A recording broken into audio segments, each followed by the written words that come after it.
Welcome, dear listener. Tonight we'll wander gently through stories that have lingered in history, quiet mysteries of people, places, and moments that time could not fully explain. So, settle in, let the world slow down, and join me as we turn the pages of these unforgettable mysteries.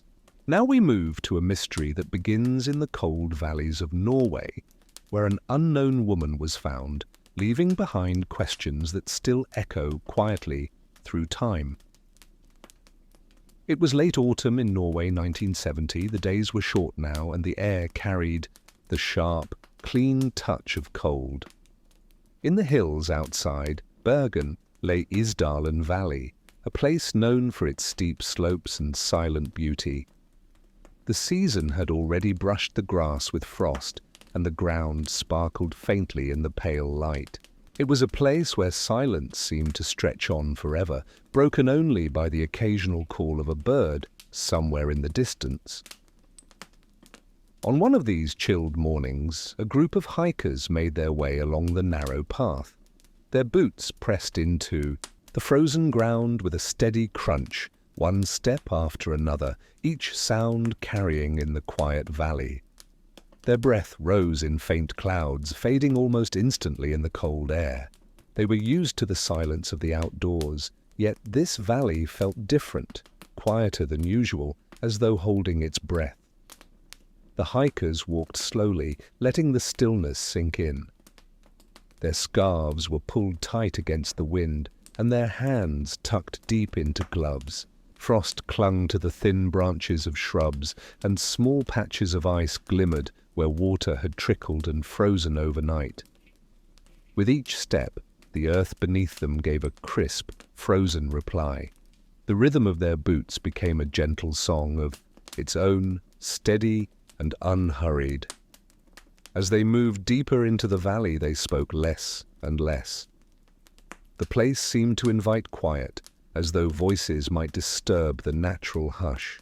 The occasional caw of a crow echoed against the steep slopes, then drifted away, leaving behind a stillness that settled again like a blanket. The hikers were content to move in silence, breathing in the clean air, hearing only the crunch of frost underfoot. And then, as they followed the curve of the path, one of them paused. Something seemed out of place, tucked among the rocks and brush ahead. It was small, just a hint of something dark against the pale ground, but enough to make them stop and look closer.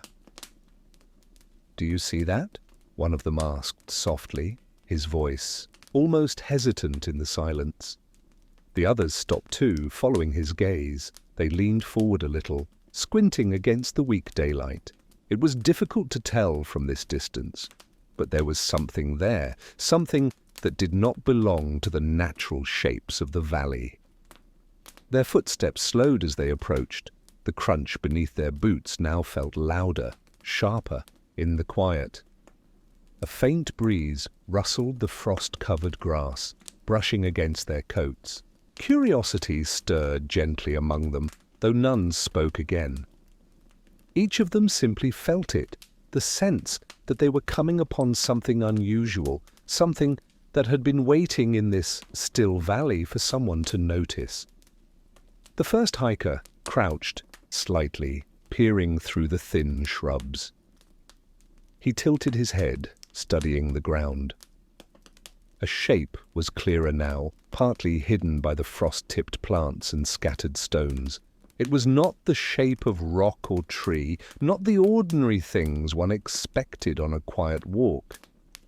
The others stood behind him, watching with the same mix of calm and quiet curiosity. They did not rush forward or call out. Instead, they let the moment unfold slowly, as though the valley itself wished them to move with care. The air felt colder here, the silence deeper. The hiker straightened again, his breath rising white in the air. He didn't say much, only a few quiet words, enough to let the others know this was no ordinary sight. His tone was steady, but there was weight in it, as though the valley had revealed something that carried its own story. Together they lingered there. None of them knew quite what to do at first. They were only walkers, people out to enjoy the outdoors. Yet here was something that shifted their path, something that turned a simple morning into the beginning of a mystery. The sound of their boots moved again, this time circling slowly, stepping with care. Frost cracked softly beneath their weight, the rhythm steady and unhurried. The footsteps seemed louder now, the steady crunch marking each moment of discovery. A chill breeze passed through, whispering faintly against the bare branches. One of the hikers pulled his coat tighter, but still his eyes remained fixed on the ground ahead. What had seemed like a valley of ordinary silence now felt different, full of unspoken questions, full of something waiting just below the surface. The hikers exchanged glances, quiet and thoughtful. No one spoke loudly, no one hurried. They only knew that whatever rested here in the frost and stillness was unusual, and it would not remain unnoticed for long. Someone else would come, and this valley would no longer be just a quiet place for hikers and birds. And yet, in that moment, everything remained calm. The sky above was pale, the ground still crisp beneath their boots, and the silence of the valley pressed close, as if listening. They stood there together, breathing softly in the cold, their hearts steady but touched with the edge of wonder. The crunch of their footsteps echoed as they turned, ready to find help, ready to call others who might know more. Still, they moved, slowly, as though unwilling to break the spell of the valley's stillness. Each step away left behind the quiet shape hidden in the frost, waiting for new eyes to arrive. The sound of boots on frozen ground lingered in the air, steady and gentle, carrying them back along the path they had walked in. The silence returned quickly, wrapping itself once more around the valley. Only the faint prints of their steps remained, pressed into the frost, leading to and away from the place where something waited. And in that still place, the hikers felt a story had begun, waiting for others to follow.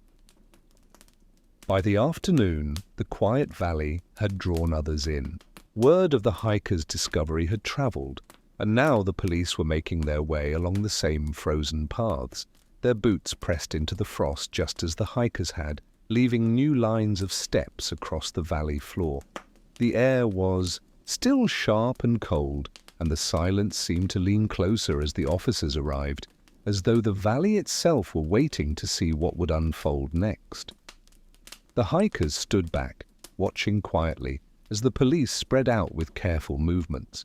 The officers carried a different kind of presence, measured, deliberate, with their gloved hands ready to search. They spoke in low voices, their words quickly swallowed by the valley's hush. The clearing where the hikers had stopped earlier now became the center of attention. The light was dim, softened by the thin winter sun beginning to drift toward the horizon. Shadows stretched long across the frost, and the air carried a faint metallic coolness. Even here, where people moved and whispered, the silence of the valley clung tightly, wrapping around the scene like an invisible veil. One of the officers bent low, gloved fingers brushing the frosted ground. He leaned closer, peering at something half hidden in the grass. Slowly, with the kind of care reserved for delicate things, he lifted it. A small object, worn yet intact. No ordinary litter, no natural fragment. It seemed placed, almost resting, where it had been left behind. Another officer moved a few steps away, his boots crunching steadily on the frozen soil. He, too, crouched and brushed the frost aside. A fragment of fabric, a piece of paper folded and faintly stiff with the cold. One by one they began to gather items, each one a clue, each one strange against the quiet background of the forest floor. The sound of their gloves moving, fabric against fabric, paper rustling softly, was the only sound besides the steady crunch of boots. It was a tender sound, small but distinct, carried through the still air like the faintest whisper. The items themselves puzzled them. Some belonged to a traveller, perhaps, a bottle, a few personal belongings, but others felt unusual, as though they didn't quite fit the ordinary picture. A broken umbrella, pieces of clothing without clear meaning. Small things, yet strange in their arrangement, as though someone had tried to leave traces, but also to hide them. The officers exchanged glances, but spoke little. Their faces showed it, though, a quiet puzzlement, a wondering that grew stronger with each object uncovered. Nothing explained itself. Every item seemed to bring more questions instead of answers. The valley's silence seemed to press more deeply as the officers moved. It was the kind of silence that made small sounds stand out sharply. The crunch of boots, the faint rustle of paper, the brushing of cloth against cloth. Each sound seemed louder than it should, as though the valley wanted the searchers to listen carefully, to notice every detail. One officer laid the objects gently on a sheet, lining them in a slow, careful row. Gloved hands set each item down as though they were fragile, though none of them truly were. There was respect in the movement, quiet and deliberate, as though the items themselves might hold meaning if only they were arranged with care. The dim light of late afternoon stretched across the clearing. It painted long shadows across the ground and caught on the frosted tips of grass. The officers worked within this fading light, moving with calm steadiness, their breaths rising faintly in the cold. Now and then, one of them paused, holding an item just a moment longer, looking at it as though waiting for it to explain itself. But the objects said nothing. They only sat quietly in the cold, as mute as the valley around them. The hikers, still nearby, watched silently. Their own curiosity had now passed into the hands of the investigators. What they had stumbled upon was no longer just theirs to wonder about. It was becoming something larger, something that called for answers. The clearing, once simply a place along a trail, was now a quiet stage where mystery lingered in the air. The officers, though trained and focused, could not hide the way their brows furrowed as they considered each strange detail. Every piece of the puzzle seemed to hold back its meaning, waiting as though time itself had locked it away. And so, in the fading light, they gathered the belongings carefully. The valley, unchanged and still, seemed to watch, its silence wrapping around the clearing as if holding on to secrets of its own. The soft rustle of paper and fabric drifted into that silence, small but steady, like whispers that wanted to be heard, but never quite formed into words. By the time the officers began to step back, the rows of items lay quietly in place. They looked ordinary, yet carried a weight that no one could name. Each object seemed to hold a question, unspoken but pressing, and the hush of the valley made those questions feel heavier. The officers straightened, their eyes lingering on the scene. They knew there would be more to uncover, more to search, more to understand. But for now, in this cold clearing, the puzzle had only begun. Each item seemed to hold a whisper, as if the woman's story could almost be heard. In the weeks that followed the valley discovery, the work of the investigators carried them far from the cold clearing. They left behind the frost and the quiet shadows of the forest, and instead stepped into towns and cities where the story of the unknown woman seemed to ripple outward.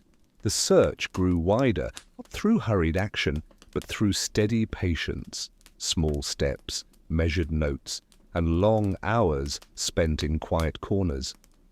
Their work took them into hotel lobbies, where echoes carried gently across tiled floors. The sound of a single footstep could travel a surprising distance there, bouncing softly against tall ceiling. At the front desks, clerks leaned forward, listening as questions were asked. Ledgers were opened, their stiff bindings creaking faintly as pages turned. Each page carried lines of names, numbers, dates, all written in careful pen strokes that had long since dried. The officers traced their fingers lightly along the rows, eyes moving across the lists. A name here, a detail there. The handwriting varied, some bold, some faint, but what they were looking for was never simple. A woman, traveling alone, who signed with names that did not belong to her. Time and again, they found records that matched: a guest who fit the description, a visitor who stayed a night or two and then moved on, always polite, never causing trouble, leaving only the faintest trail behind. The names she left were many, but none of them seemed true. Each one was like a mask, a new face painted with simple ink on the page. The investigators noted each one carefully. The sound of pens scratching against their own notebooks filled the quiet lobbies, a calm rhythm of thought and record. They copied the details line by line, carrying them forward like tiny lanterns in a long corridor. Each hotel clerk remembered small things. Some said she carried a suitcase, others spoke of her calm voice, her quiet manner. None could say much more. In one place, she was remembered for her dark hair, in another for the way she sat in the lobby, reading quietly. Somewhere else, she had asked about local trains, her voice soft, her questions polite. Each account was small, fleeting, like the sound of a passing step. Nothing loud, nothing striking, yet all together they formed a path, though a path with no clear name. The investigators moved slowly, patiently, from hotel to hotel. They carried her story with them, gathering each fragment with steady care.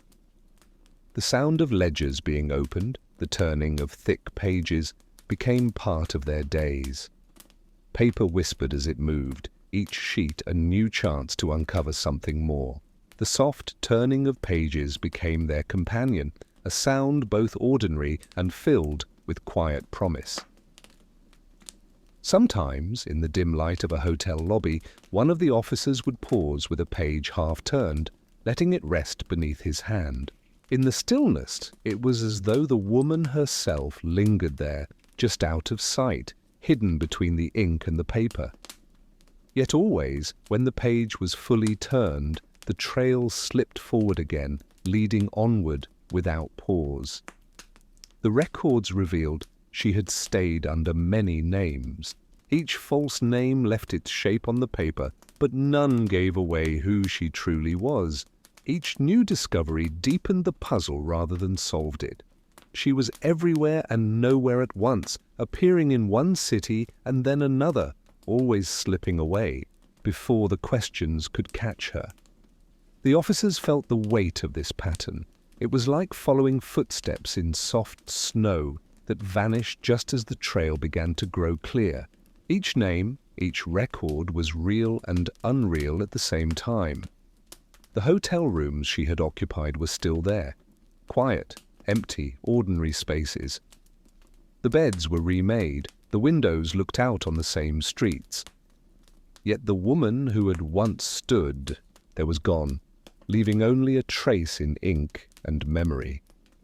One officer stood in a quiet hallway of a hotel, his hand brushing lightly against the wall as though touching the past. He imagined her steps, echoing lightly on the same floor. Perhaps she had paused there, adjusting her coat. Perhaps she had looked out the window before turning away. The space was unchanged, but she was no longer there. Only the faintest impression remained, invisible but present in the air. Day after day they followed her path across towns and across borders. The notes in their books grew thicker, filled with times, dates, names that were not real. Each detail was a small lantern in the dark, but the path they lit remained winding and uncertain. Through it all, the officers worked with calm determination.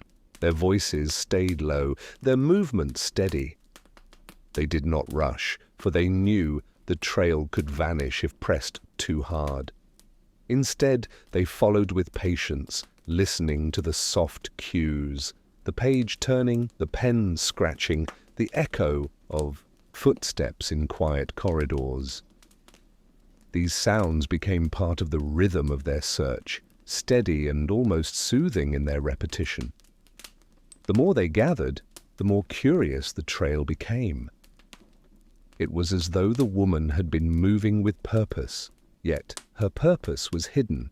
She had traveled widely, stayed in many places, met many clerks and staff, yet no one truly knew her.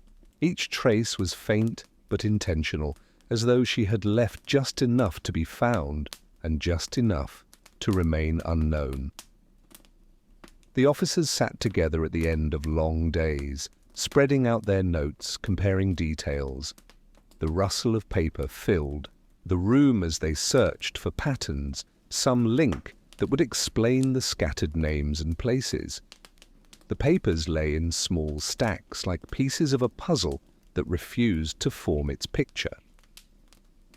In the quiet of those rooms, the valley seemed far away, yet the silence of that place echoed faintly in memory. The same silence now seemed to stretch into these hotel corridors, into the careful pages of ledgers, into the voices that spoke only fragments. The silence carried itself forward, changing shape but never leaving. And so, patiently, the search went on. The investigators followed her through names that were not hers, through paths that seemed to vanish even as they walked them. She was present everywhere they looked, yet she remained hidden, just beyond their reach. The further they searched, the more the woman seemed both near and far, like a shadow just beyond reach. As the months passed, the sound of the search began to change. What had once been the steady rhythm of footsteps through hotel corridors and the turning of pages in ledgers slowly softened into something quieter. The investigators still worked, but now their days often ended in rooms where papers lay spread across wooden desks, notes resting like fallen leaves after a long season. Evening came early in those winter months. Shadows stretched across the walls of the offices where they gathered, and the only light came from lamps set low on tables. Their glow was soft, golden, pooling gently across stacks of paper and pens left aside for a moment's rest. The atmosphere held no rush, no urgency. Instead, it was filled with a kind of patience, as though everyone understood the mystery was no longer a puzzle to be solved quickly, but a story to be listened to slowly. Conversations drifted between the officers in quiet tones. Their voices were low, careful, sometimes trailing off as if unsure where the thought should go. One leaned back in his chair, gazing at the ceiling as he spoke of possibilities. Another rested her hands on the desk, her words more certain, yet softened by doubt. Each voice blended into the next, creating a low hush that faded gently into silence when no one knew what to add. The questions they carried were many. Was the woman simply a traveler, moving freely across borders, her life her own, private and quiet? Some thought she might have chosen false names simply to protect her independence, keeping her story to herself. Others wondered if she had been more than that, perhaps an agent of some kind, carrying secrets that required shadows and masks. And still others, softer in tone, believed she had only been seeking peace, a life lived quietly, away from the world's demands. Each idea was shared with care, as though speaking too firmly might break the fragile mystery that lingered around her. Their voices never rose. Instead, they stayed hushed, each word folding into the warm glow of the lamplight. The sound of pens resting on paper-marked pauses in their thoughts, as if even the tools of their work grew weary of chasing answers that would not come. Beyond the offices, townsfolk carried their own wonderings. In small cafes, the woman was spoken of over cups of coffee, voices hushed, though no secrets were being told.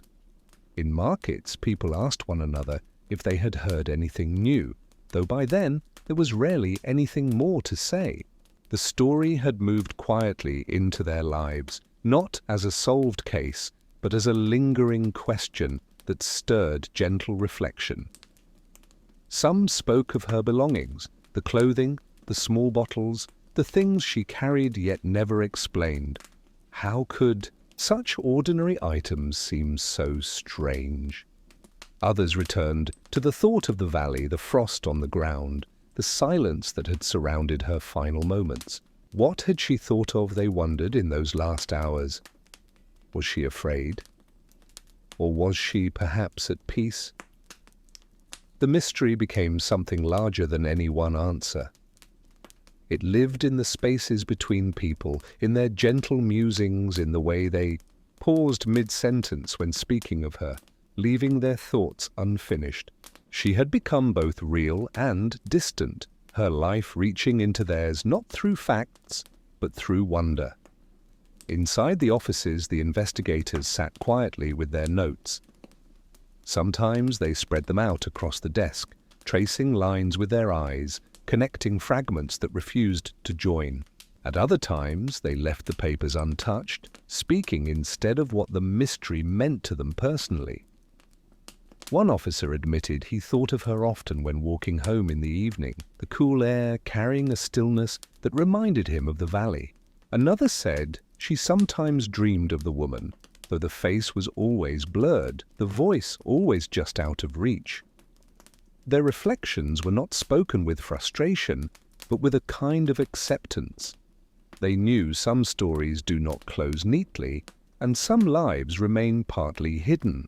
It was not failure they felt, but humility, a recognition that the woman had lived a life of her own choosing, and that life could not be completely understood. The lamplight flickered slightly, shadows shifting across the papers. The pens lay still, their scratching sounds silent now. Only the low hush of voices, soft and steady, carried the hours along. Even when no one spoke, the quiet seemed full, as if holding space for the woman herself, for the truths she carried that no paper or note could reveal. Theories would rise and fade like gentle waves. One night, someone leaned forward to suggest she had been part of something larger, a secret world of movements unseen. Another evening, someone else shook their head softly, believing instead that she was only a traveler, alone but free. These theories were never debated with sharpness. They were laid down tenderly, as if each idea were a candle lit for a moment before the flame dimmed, leaving the room calm once again. As the months stretched on, the papers grew no thinner. The belongings, the notes, the records, they all remained, quiet reminders of questions unanswered. Yet the search itself softened. The officers no longer hurried to chase each possibility. Instead, they sat with the mystery, letting it breathe in the evening stillness. The hush of their voices faded into longer silences, silences that carried the weight of both wonder and acceptance. Outside, the seasons began to shift. Frost melted, rains came, and green returned to the hills.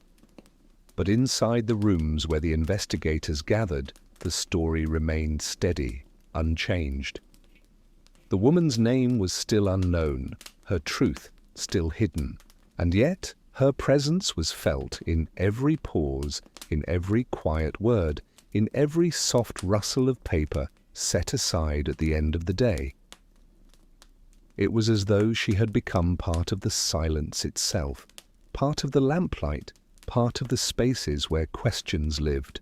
And perhaps that was where she belonged, not in a file neatly closed, but in the gentle reflections of those who wondered about her, who carried her story forward with care.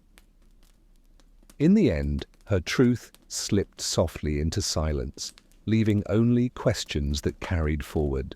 Decades passed, and the silence of the valley where the woman was found remained unchanged. The seasons moved gently across its slopes, frost and snow in winter, soft green in spring, the golden quiet of autumn once more. Yet, even as the land stayed still, her story travelled far beyond that place, carried by voices, books, and memory. In towns and cities, people spoke of her not as a case to be solved, but as a story to be remembered. Her belongings, once lifted carefully from the earth, now rested behind the clear glass of museum cases. Visitors leaned close, their reflections mingling with the objects. A coat folded with care, shoes that had touched unknown paths, and bottles once filled, now only silent reminders of questions unanswered. The rooms were hushed. Footsteps echoed softly on polished floors, and the air seemed to ask for quiet respect. Children pressed their hands gently against the glass, whispering to parents who explained only what was known.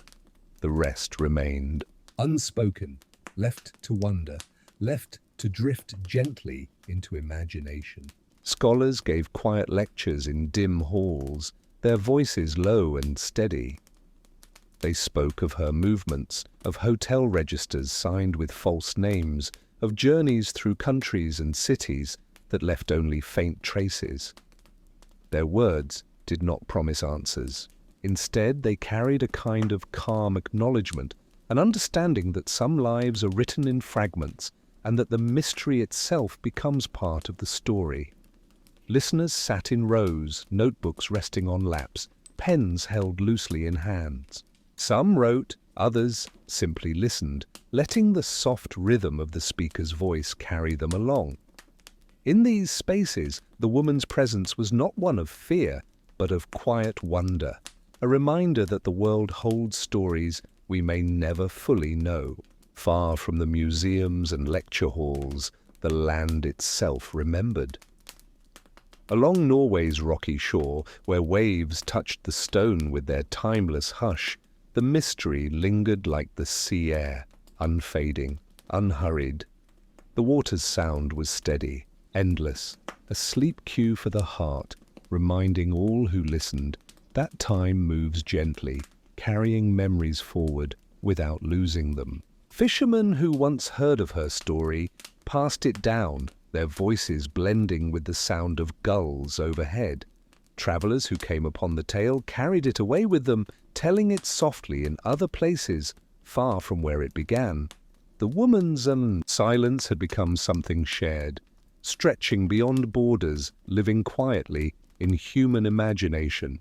In the valley itself, hikers still walked the paths. The frost still crunched under boots in winter, and in summer the grass swayed under the breeze. Some who passed through paused for a moment, remembering what had happened there. They did not speak loudly, for the valley seemed to ask for quiet. The silence of that place had not faded. It held the weight of years and the gentle presence of memory. Over time, the unanswered questions became part of history. No longer a file waiting for closure, the Isdal woman's story became something else, a thread woven into the fabric of human curiosity. Her life, though hidden, had given the world a kind of gift, not a solution, but a reminder of how mysteries can endure, keeping imagination awake and wonder alive. For those who study her case, she is still near. Notes remain in archives, her name still written in articles and books. But for most, she is remembered in simpler ways, as a figure who walked quietly across Europe, as a traveler who left behind no clear explanation, as a woman whose life touched the world not through answers, but through the gentle persistence of questions. There is peace in that. To know that a story can live without an ending, that a life, though not fully known, can still be honored by the care of remembrance. The belongings preserved, the voices that continue to tell her tale, the footsteps that still trace her valley, all of these hold her in place softly, without demanding more than what time has given. The mystery endures, but not as a shadow. Instead, it rests as a quiet companion, reminding us that some truths belong only to the past, and that wonder itself can be a kind of treasure. And so, as the waves continue to touch the stones, steady and timeless, her presence remains. Not loud, not fading, simply there, woven into the hush of sea and memory alike. And so the Isdal woman remains, not forgotten, but resting quietly in the folds of time. Next comes a tale from the open sea of a ship found drifting without its crew, the Mary Celeste, a puzzle that has floated in history ever since. December 1872. The Atlantic stretched wide in every direction, a rolling carpet of blue and silver. The sky above was open, pale and steady, the kind of sky that gave no warning of storm or surprise. On this calm afternoon, the Dei Gratia, a merchant brigantine, moved with steady grace across the water. Her sails shifted softly in the breeze, creaking now and then as the wood and rope stretched against the pull of the wind. The men aboard her were used to these sounds, the creak of timbers, the quiet slap of waves against the hull, the soft rattle of rigging above their heads. To them the ocean was both home and mystery. Every day brought long hours of work, but also moments of quiet where eyes wandered across the horizon, searching for ships, birds, or even the faint curl of smoke. On this day, the lookout lifted his hand and pointed. Far ahead, another ship drifted across the water. At first it seemed ordinary, a patch of white sails leaning gently with the breeze, but as the minutes passed and the Dei Gratia drew nearer, something about the vessel stirred unease, though not in a frightening way.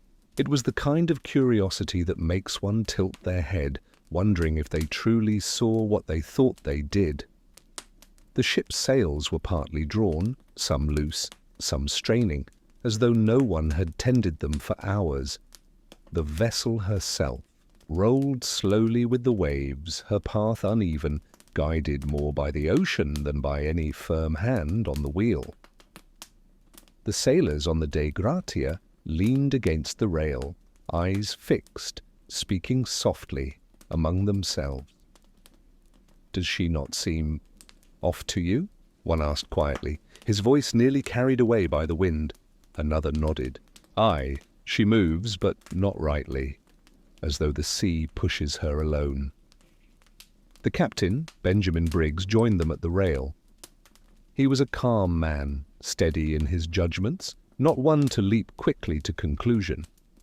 He shaded his eyes with one hand, watching the distant shape. Slowly, he gave a thoughtful nod. "That's no usual course. She drifts." The men fell into silence, letting the truth settle. Ships were seen often across the Atlantic, but not like this. This one moved strangely, carried by the push of water, her sails full but untrimmed, her wheel unwatched. The ocean itself seemed to whisper the story first. The slow, rhythmic rise and fall of the sea pushed the Mary Celeste forward, her hull tilting slightly, her canvas shifting and snapping. The sound was soft and steady, a lullaby of water against wood. The men listened without knowing they listened, feeling the question deepen in their thoughts. Why was she alone? The horizon around them was empty, a circle of open sea. No small boats could be seen, no signs of crew calling out or waving, only the lonely ship gliding onward as though dreaming. The closer they came, the clearer the details grew. Her white sails caught the light, yet some hung loose, left untended. Ropes dangled where they should have been tied firm. Even from a distance it was clear she was not well cared for, and still she did not appear ruined. Her masts stood tall. Her hull did not sag with water. She was no wreck, no ghostly ruin. She looked alive, yet strangely empty. The sailors of the Dei Gratia stood quietly, each man lost in his own thoughts. They had seen many things at sea, storms, broken ships, men rescued from boats, but this was different. This was a ship that lived but spoke no word of her people. The captain spoke again, softly. "It is the Mary Celeste." Some of the men shifted. They had heard the name, a vessel launched with pride not long ago. A fine ship, meant for honest trade. Why then did she drift alone? The water answered with no words, only the endless hush of waves. The sound rose and fell with a rhythm as steady as breathing. The sea seemed patient, as though it knew a secret and would tell it only in time. The Dei Gratia altered her course, drawing nearer. With each passing minute, the questions grew heavier. Was the crew ill? Had they abandoned ship? Or were they somewhere below, waiting silently? The sailors tightened their coats against the breeze.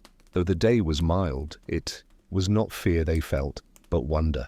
A wonder, quiet and deep, like walking into a room where someone had just been, their presence still lingering, though they were gone. The Mary Celeste rocked gently in the water, her sails sighing with the wind. The sound was almost human, like a breath released after holding too long. It filled the men's ears, joined with the steady creak of timbers. The ocean around them sparkled, the horizon stretched wide, and yet all their focus narrowed to this one drifting vessel. She seemed both near and far, familiar, yet strange, like a dream half remembered. The men whispered among themselves again, though softer now, as though not to disturb whatever silence clung to the other ship.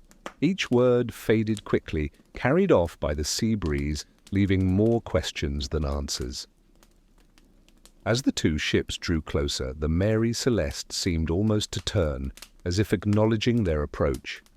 The sun slipped lower, laying a golden path. Across the waves, lighting her white sails with a warm glow. To the men of the Dei Gratia, it felt as though the sea itself had laid this mystery before them, wrapped in light, bound by silence. They leaned on the rail, listening to the water, rise and fall, rise and fall.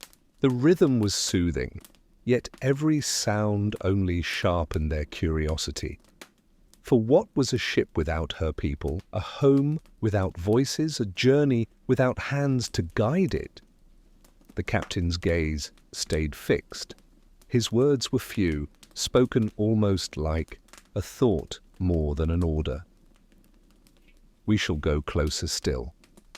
And so they did. The Dei Gratia carried steadily toward her drifting sister, every eye on the vessel that floated empty, proud, and strange. The waves lapped softly against the hull. The sails above shifted again, sighing as though the air itself remembered something forgotten. The men did not look away. They waited quietly, each breath matching the sea's slow rhythm. And as the light deepened and the two ships neared, the men of the Dei Gratia felt a truth settle quietly in their hearts. This was no ordinary meeting at sea. This was the beginning of a mystery. And the ocean, in her calm and endless patience, seemed to cradle it gently. As they drew closer, the sailors felt the sea was holding a quiet secret, waiting to be uncovered. The two ships drifted near, the Dei Gratia slowing her. pace until the sailors could see every line of rope and curve of timber on the vessel ahead. The Mary Celeste rocked with the sea's steady rise and fall, her sails shifting gently above like white wings. She looked alive, and yet she was silent. The captain gave a quiet nod. A small boat was lowered, its ropes sliding with a groan, as men climbed down, careful with every movement. Oars touched water. The sound was soft, rhythmic, pulling them closer. The Mary Celeste loomed above them now, her sides tall, her planks weathered by salt and sun.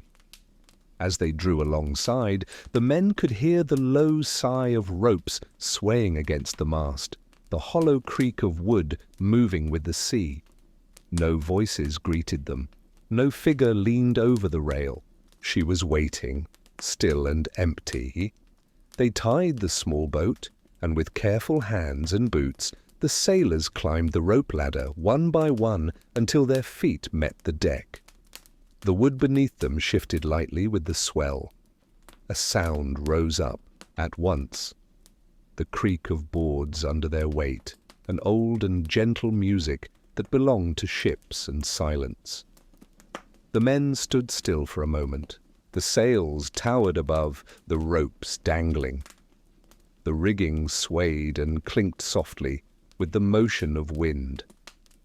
Around them stretched the open sea, endless and quiet.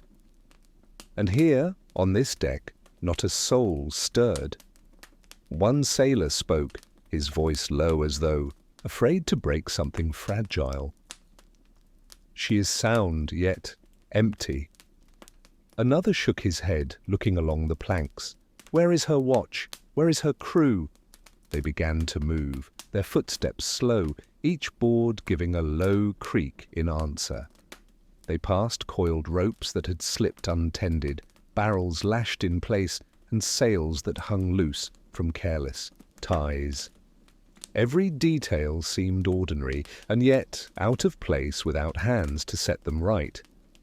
The captain's men spread across the deck, peering into corners, lifting hatches, calling softly into the spaces below. Each sound they made seemed too loud against the silence that pressed around them. The ship was not broken. She was not sunk.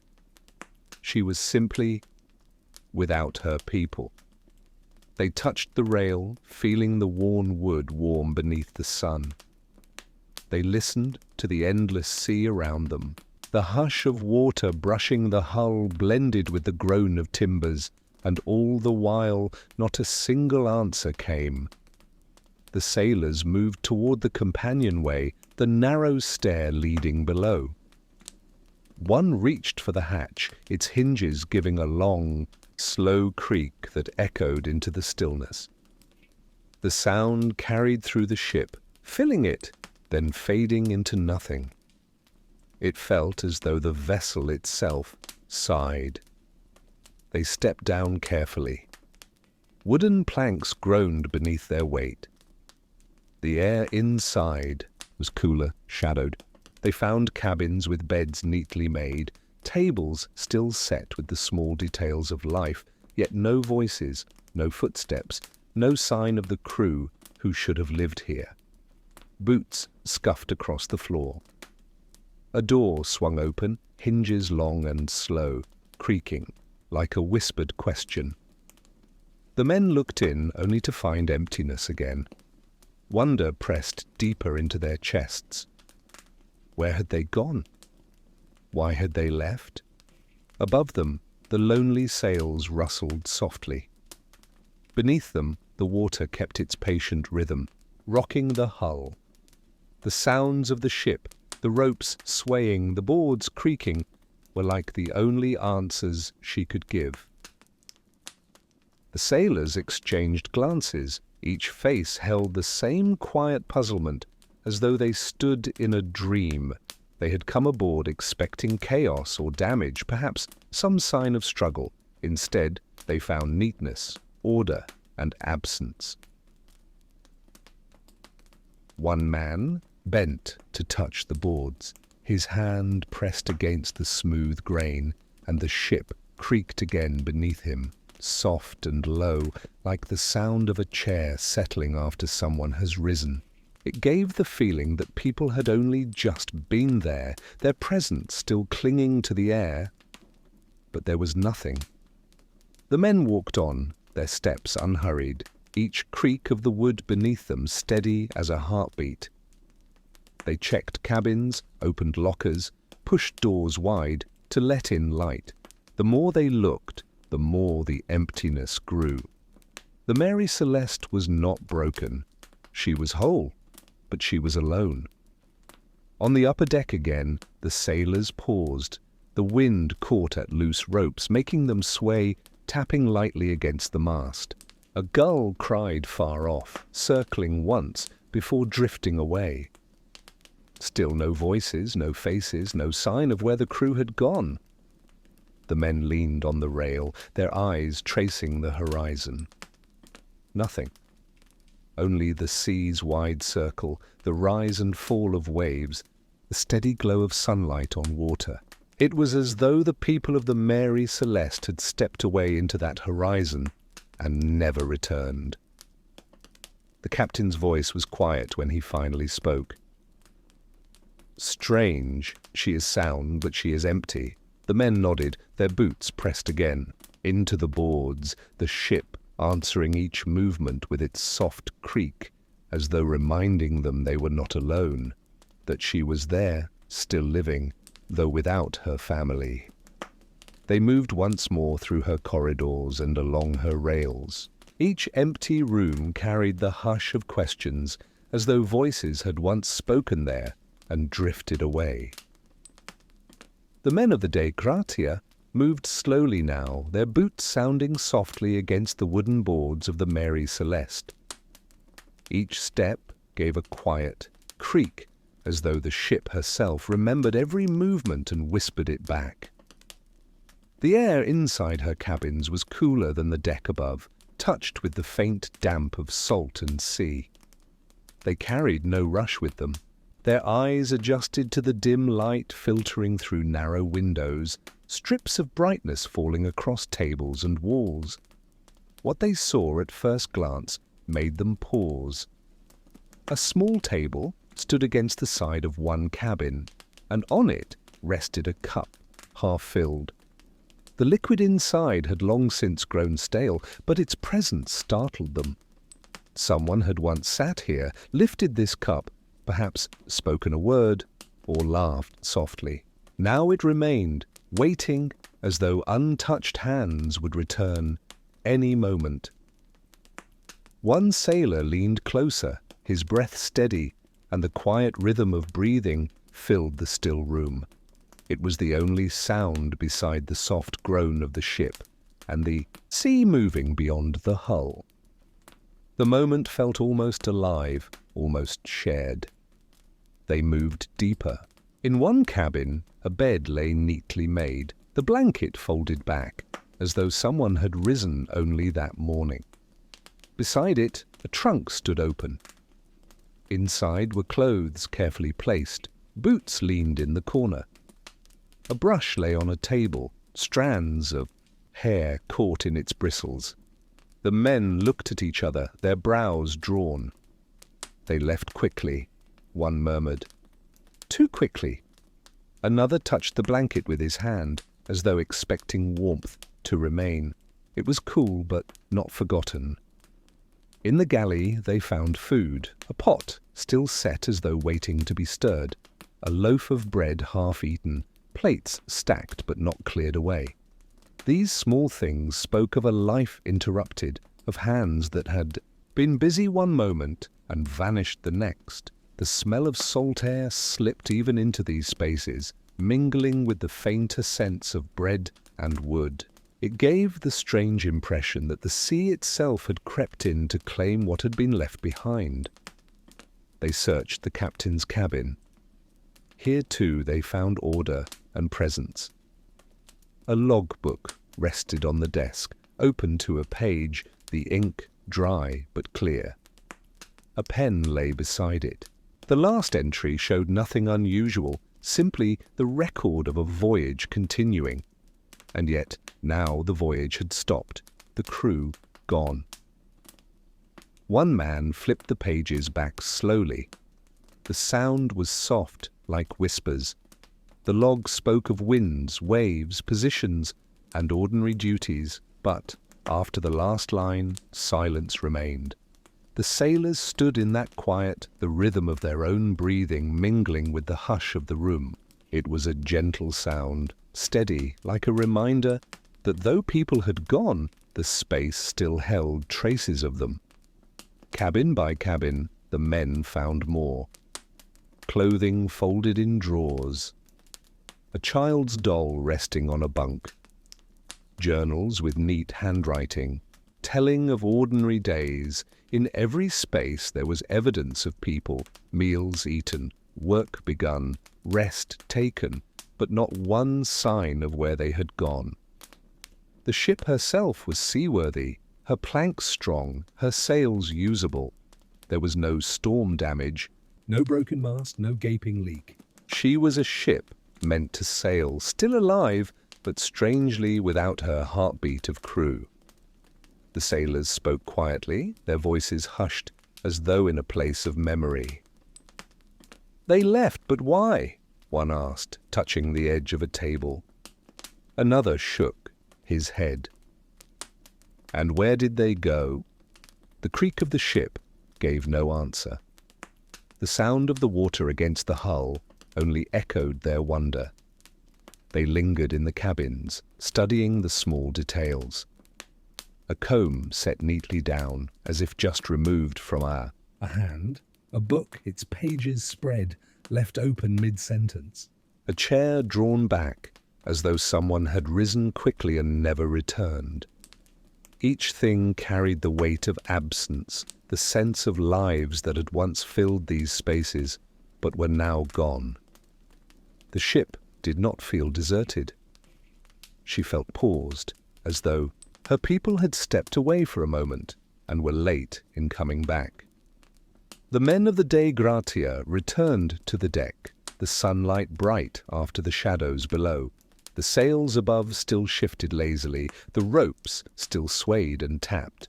The sea stretched around them, calm and endless. The air was filled with the same gentle sounds, wood creaking, water moving, silence deepening. And now, with the memory of food on tables and belongings in cabins, that silence felt heavier, though not harsh. It was a soft mystery, one that pressed but did not frighten.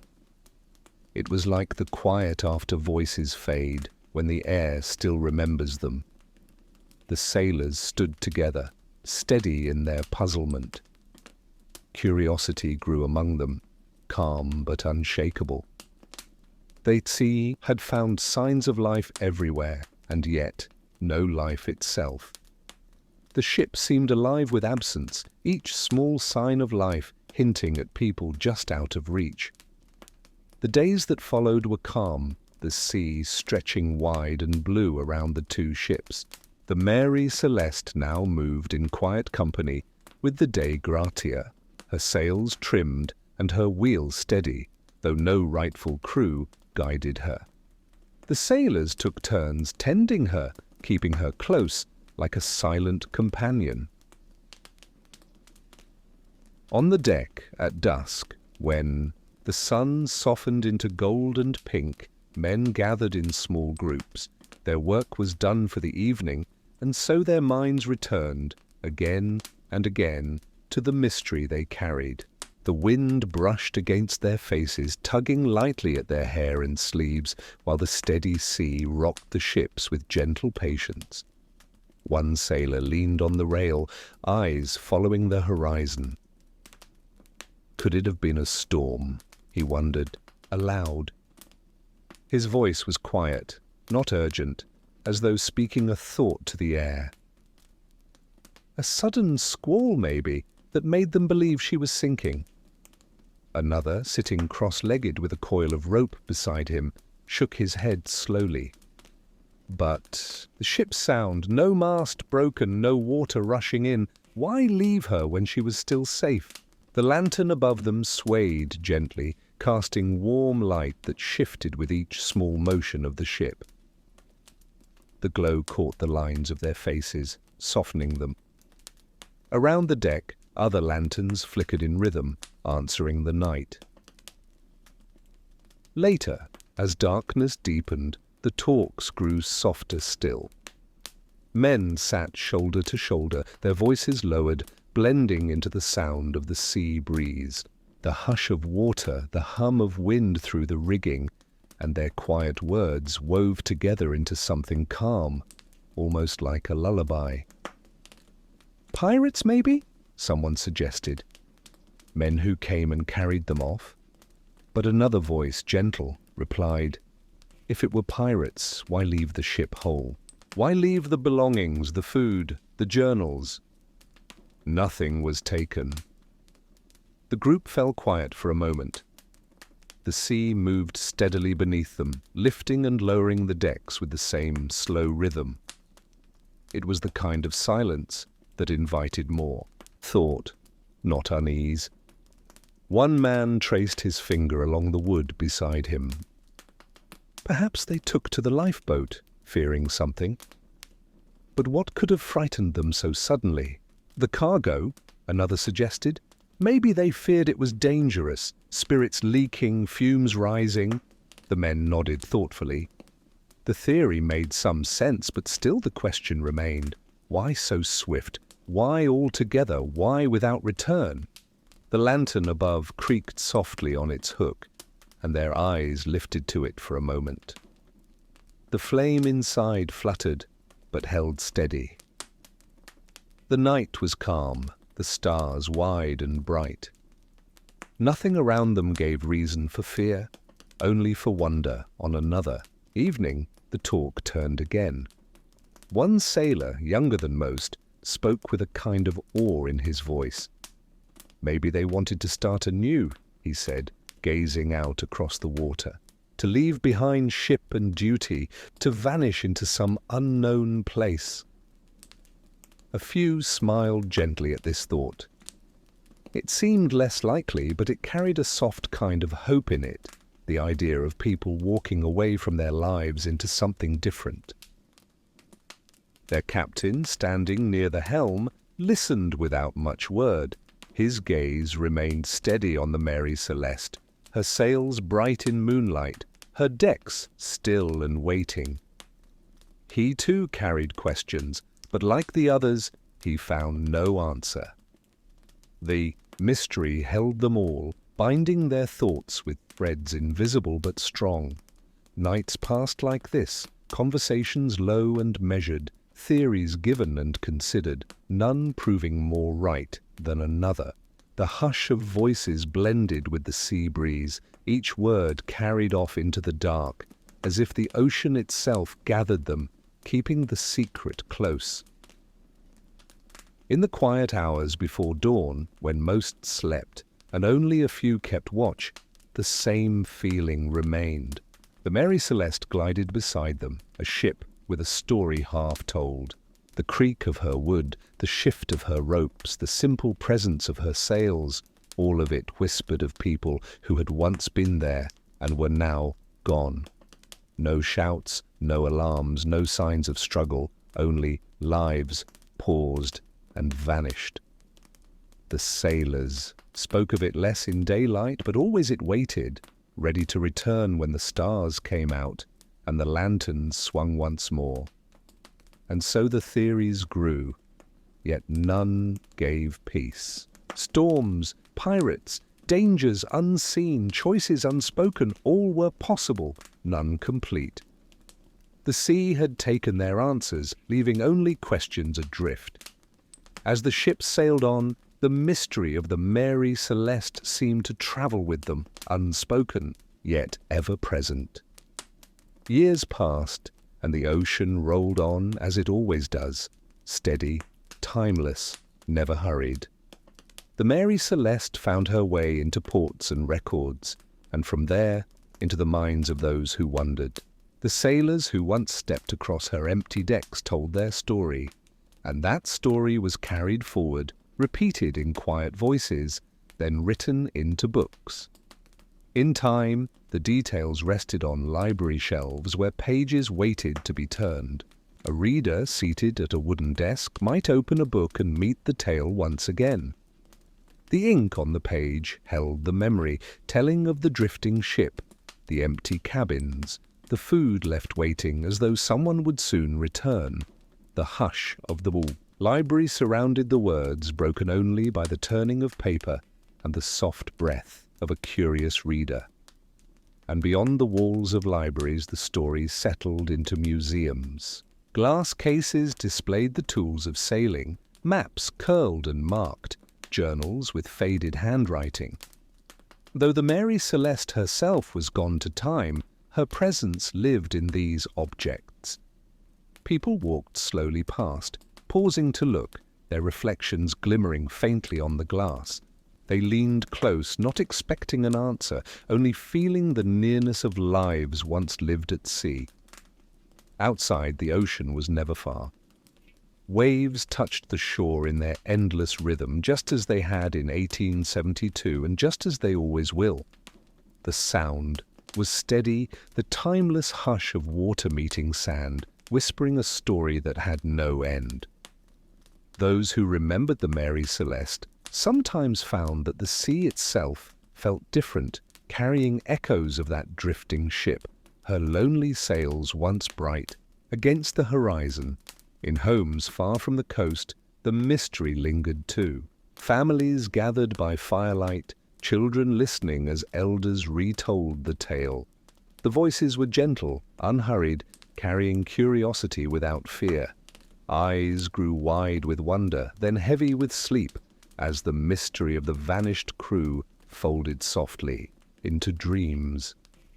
Over decades, the story did not fade. Instead, it became part of something larger, woven into the fabric of maritime memory. It stood alongside other tales of the sea, yet it remained set apart, its silence deeper, its questions still unanswered. Writers shaped it with care, storytellers passed it along, and each telling preserved what mattered most, not the solution, but the wonder. And so the belongings once found, cups half filled, journals lying open, blankets neatly in place, were no longer only objects. They became symbols of a pause in time, of lives interrupted but never lost. The lonely sails that once stirred in the wind now stirred in memory instead, unfurling quietly whenever the story was told. Some said the mystery would never be solved. Others still searched, piecing together ideas, hoping for clarity. Yet in the end, perhaps the beauty of the tale was not in finding an answer, but in keeping the question. The unanswered parts gave it breath, allowed it to live not just as history, but as something softer, like a tide that comes and goes, leaving patterns in the sand, and so, across generations, the Mary Celeste remained. In books, in whispers, in the rhythm of the sea, her story was carried gently onward. A reminder of the ocean's vastness, of the lives who once crossed it, of the mysteries it keeps with quiet care. Even now, when one hears the sound of waves, against the shore, slow and steady, the mind may wander back to her. A ship adrift, sails pulling against the sky, decks waiting for footsteps that never came, the sea holding a secret, and time holding it still. And so the Mary Celeste sails on, not in the ocean, but in the quiet tide of stories, resting softly in time. Our journey now takes us to Brazil, where two men were discovered under strange circumstances, wearing lead masks, a story filled with quiet wonder and unanswered questions. The year was 1966 in Brazil, on a warm August day. The hillside stretched upward, dotted with tall grass that swayed in the light breeze. Insects drifted lazily in the sun, their wings humming. Below, the town lay quiet, its sound softened by distance. Just the faint ring of a bell, the distant, hum of voices carried on the air. A boy was climbing that hill, his steps small, the ground warm beneath his feet. He liked the hillside for its view. From up high, the world seemed calm, like a picture. The day was bright, but not harsh.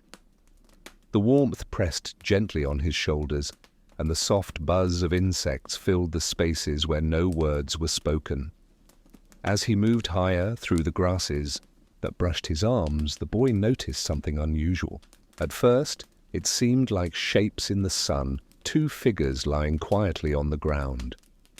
He slowed, his breath steady, his eyes narrowing as he tried to understand what he was seeing. There, on the slope, were two men. They were stretched out on their backs, side by side, their faces turned to the sky.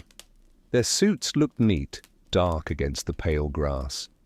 Over their clothes, each wore a kind of thin raincoat, unusual for such a warm day. The boy paused, listening.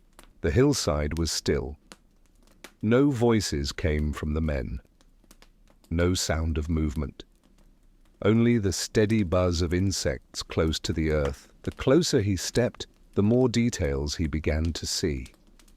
The men wore simple masks over their eyes, strange masks, shaped from smooth grey metal, resting gently as though meant to shield them from something unseen.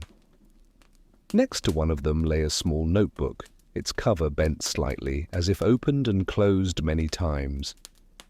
The boy stood very still. His heart did not race. Instead, there was a kind of calm wonder in him. It was not fear that filled the air, but a hush, like a pause in the day. He listened again to the world around him.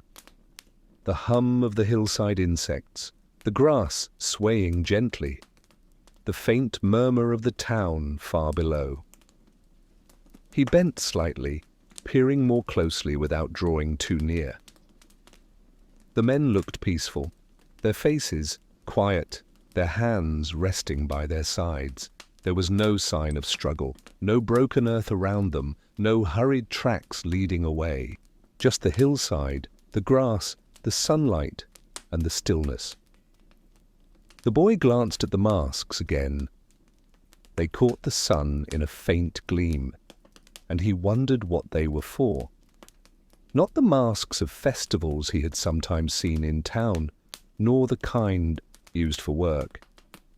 They looked private, meant for something he could not name.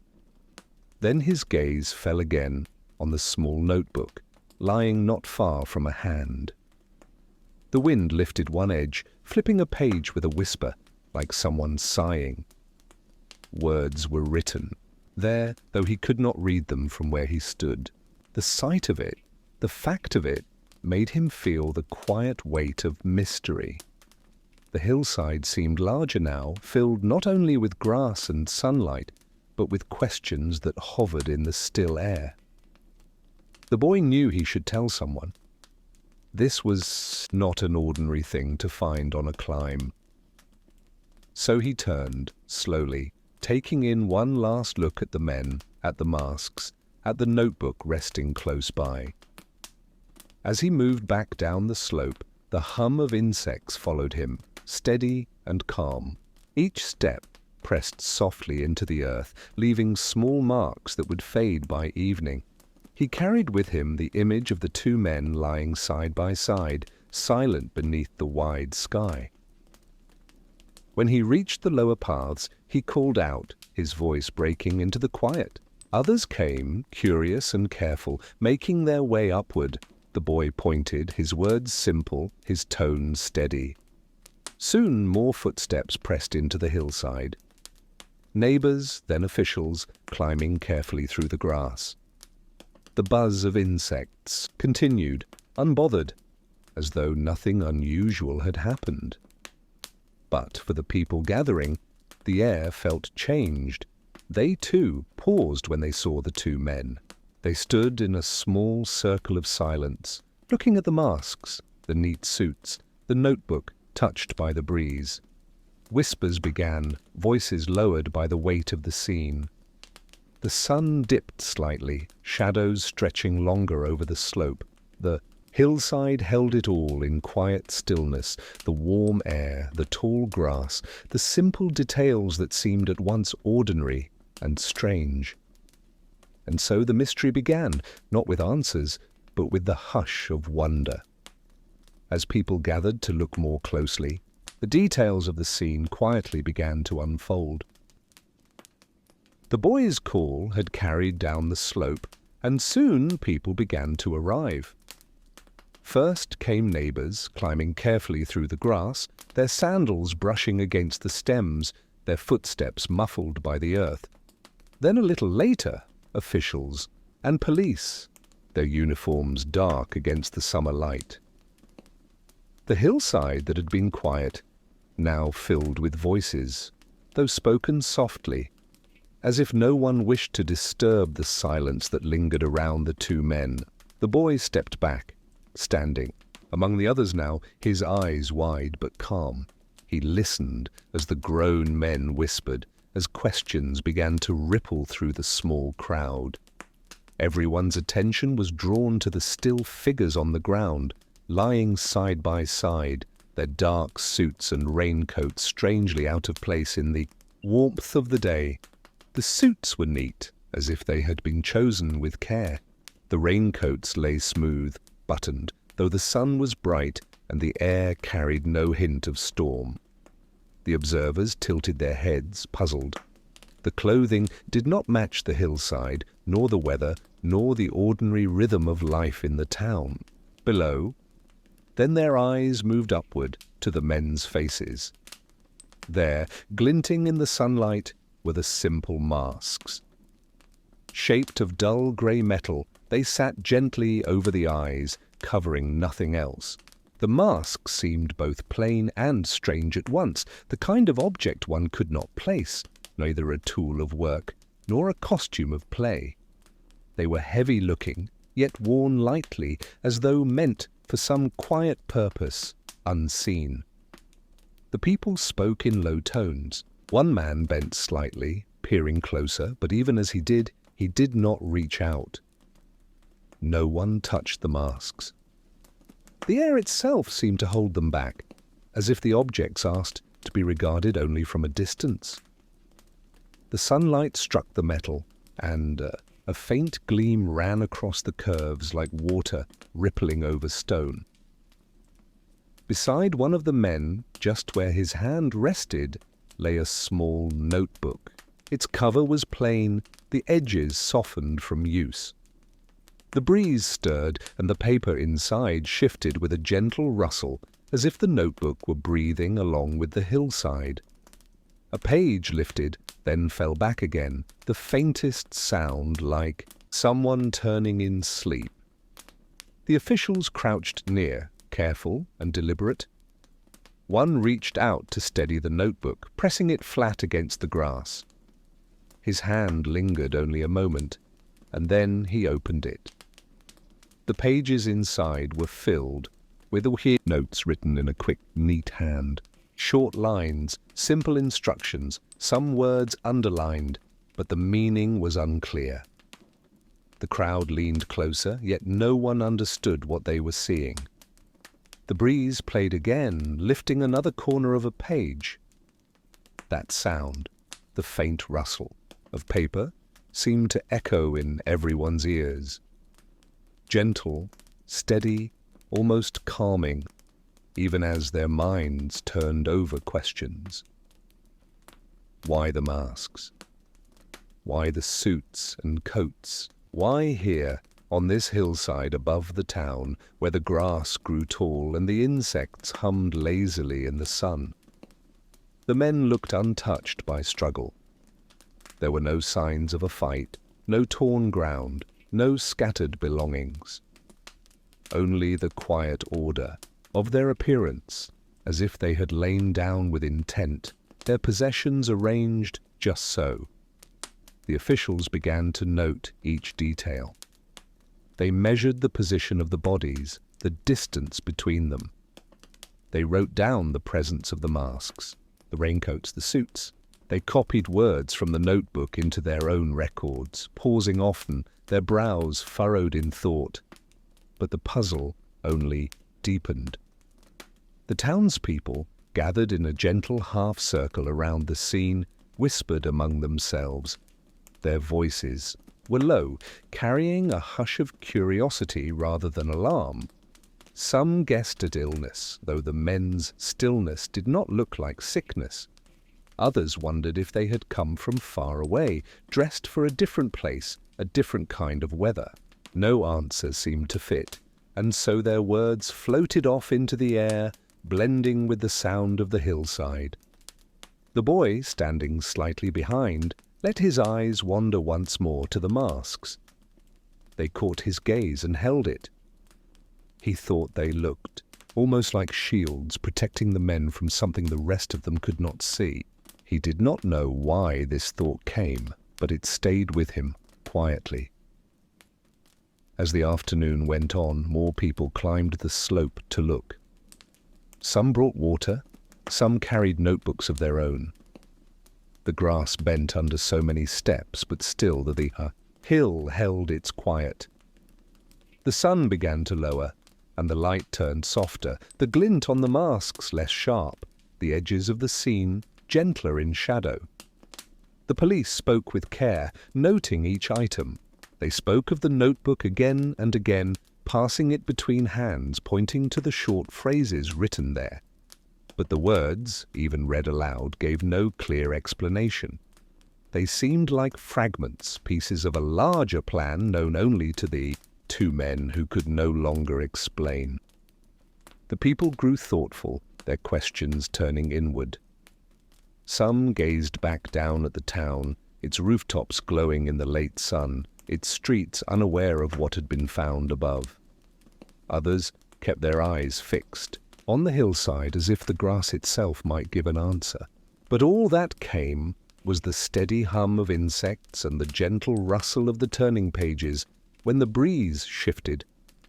No one raised their voice. The scene invited quiet, as though sound itself might disturb the careful balance of mystery. The officials finally stood, gathering their notes, their eyes lingering on the masks one last time. The townspeople, too, began to step back, their sandals brushing through the grass. Yet none left quickly. They turned often, glancing over shoulders, unwilling to let the sight pass from view. The boy followed them, his small steps slow. He listened, as the grown men spoke in low tones, carrying their words carefully, as though they might break if dropped. The sun slipped further, the hill fading into a soft outline against the wide sky. And still, the two men lay side by side, quiet in their suits and coats, the masks catching the last traces of light.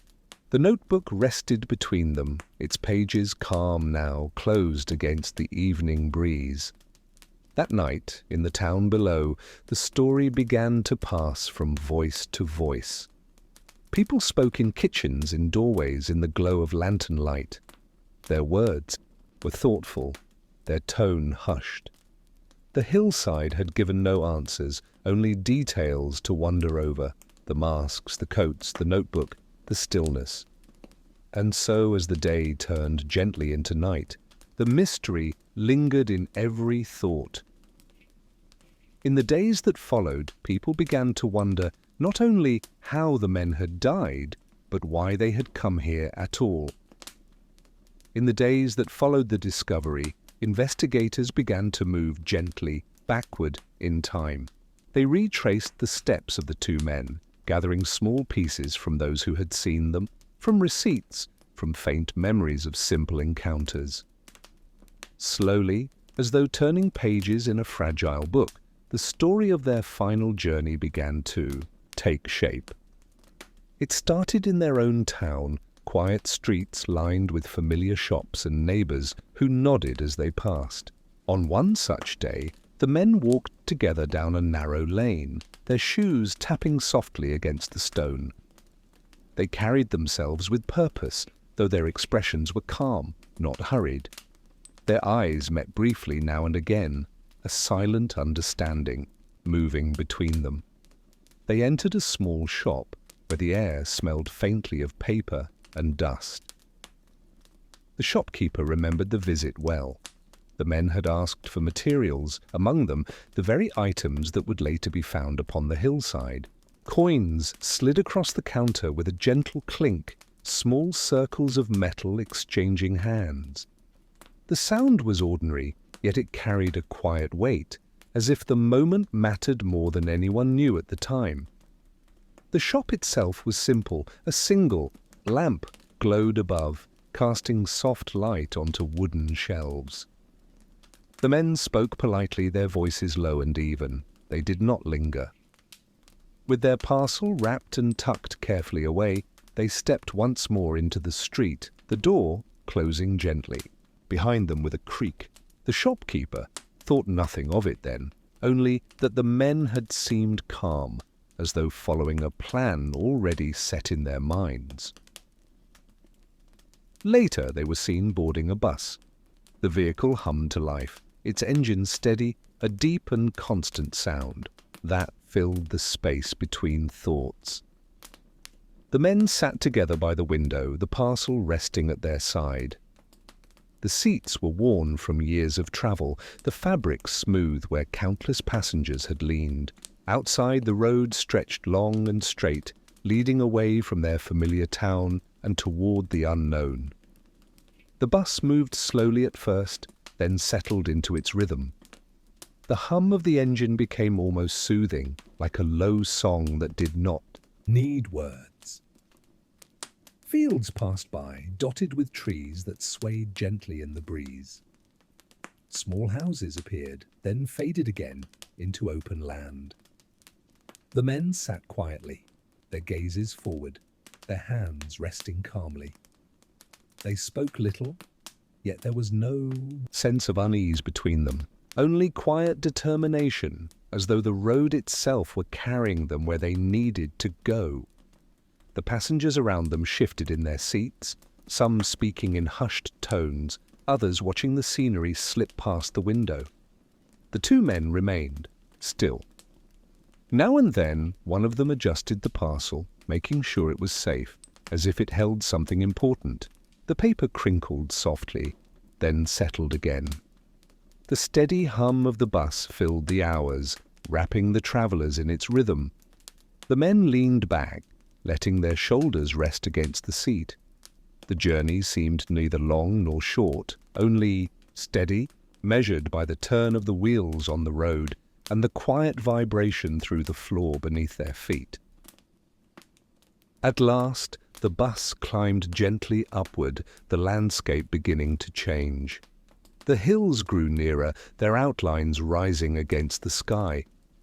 One hill in particular seemed to wait, though no one else noticed. To most, it was only part of the horizon, another shape among many. But for the two men, it was the place where their path would end. When the bus stopped, they rose together. The parcel was lifted once more, held with care. Coins changed hands again as they stepped down onto the ground, the sound light and brief. The bus gave a final low rumble, then moved on, carrying the other passengers farther along the road. Dust settled in the air where it had been, then drifted away in the breeze. The men stood for a moment, adjusting their coats, even though the weather was mild. Their shoes pressed into the earth as they began to walk. The road stretched behind them now, and before them lay the path that would climb toward the hill. They walked side by side, their pace unhurried but sure.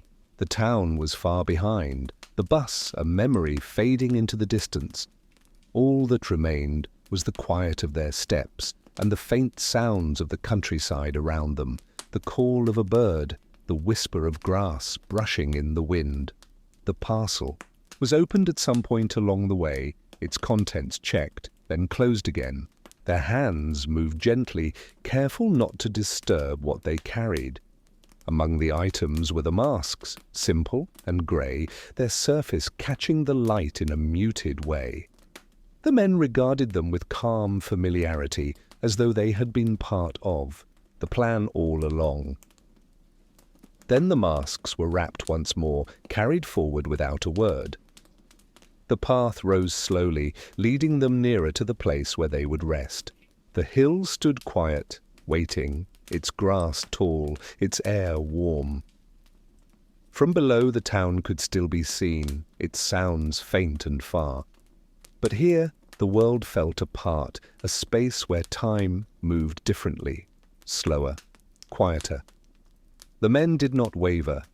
Each step seemed placed with intention, their gazes steady, their shoulders even.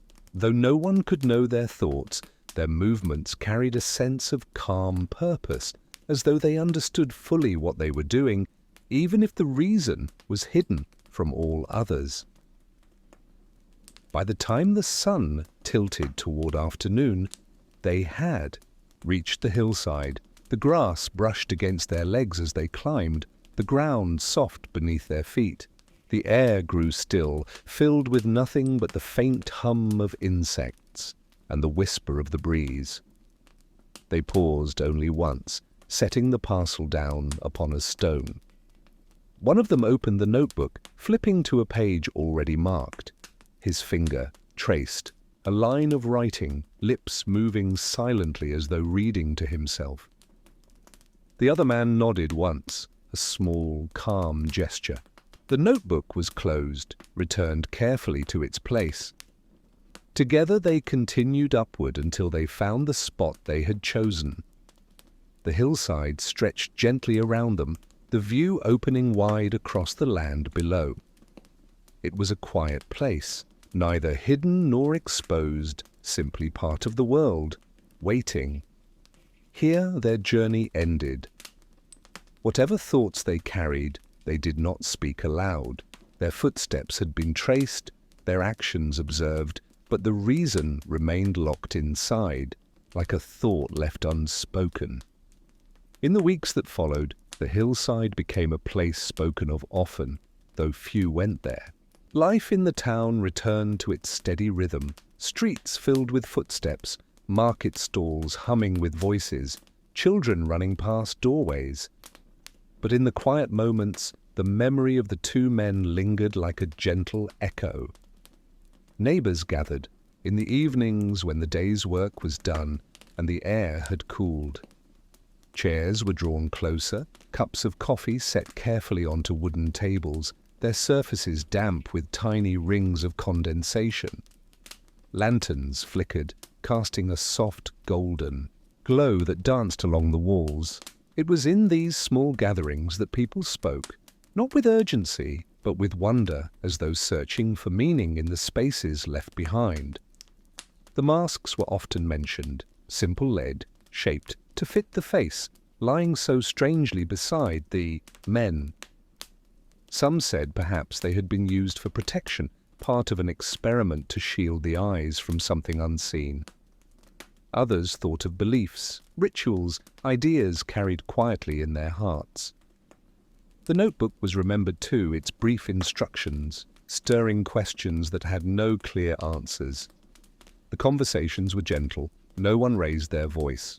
The air was filled instead with the low murmur of voices blending with evening air, soft and steady, like a river moving slowly over stones. Now and then someone paused, fingers tapping lightly on the rim of a cup, as though hoping the silence itself might offer a clue. One older man spoke of the hill. He remembered climbing it in his youth, feeling the grass brush against his legs, the view wide and calm. "It is a place apart," he said softly. "A place where thoughts seem louder." than the world below. Heads nodded. The hill was no longer just a part of the land. It had become a symbol holding the weight of unanswered questions. Some wondered if the two men had been searching for something beyond themselves, something invisible. They spoke, carefully, not wanting to press too far, only to wonder together. Could it have been the sky they sought, or the stars, or something hidden in the light? The lantern flames flickered as these words were spoken, as if reflecting the uncertainty itself. Others thought of accidents, of plans made without realizing the risk.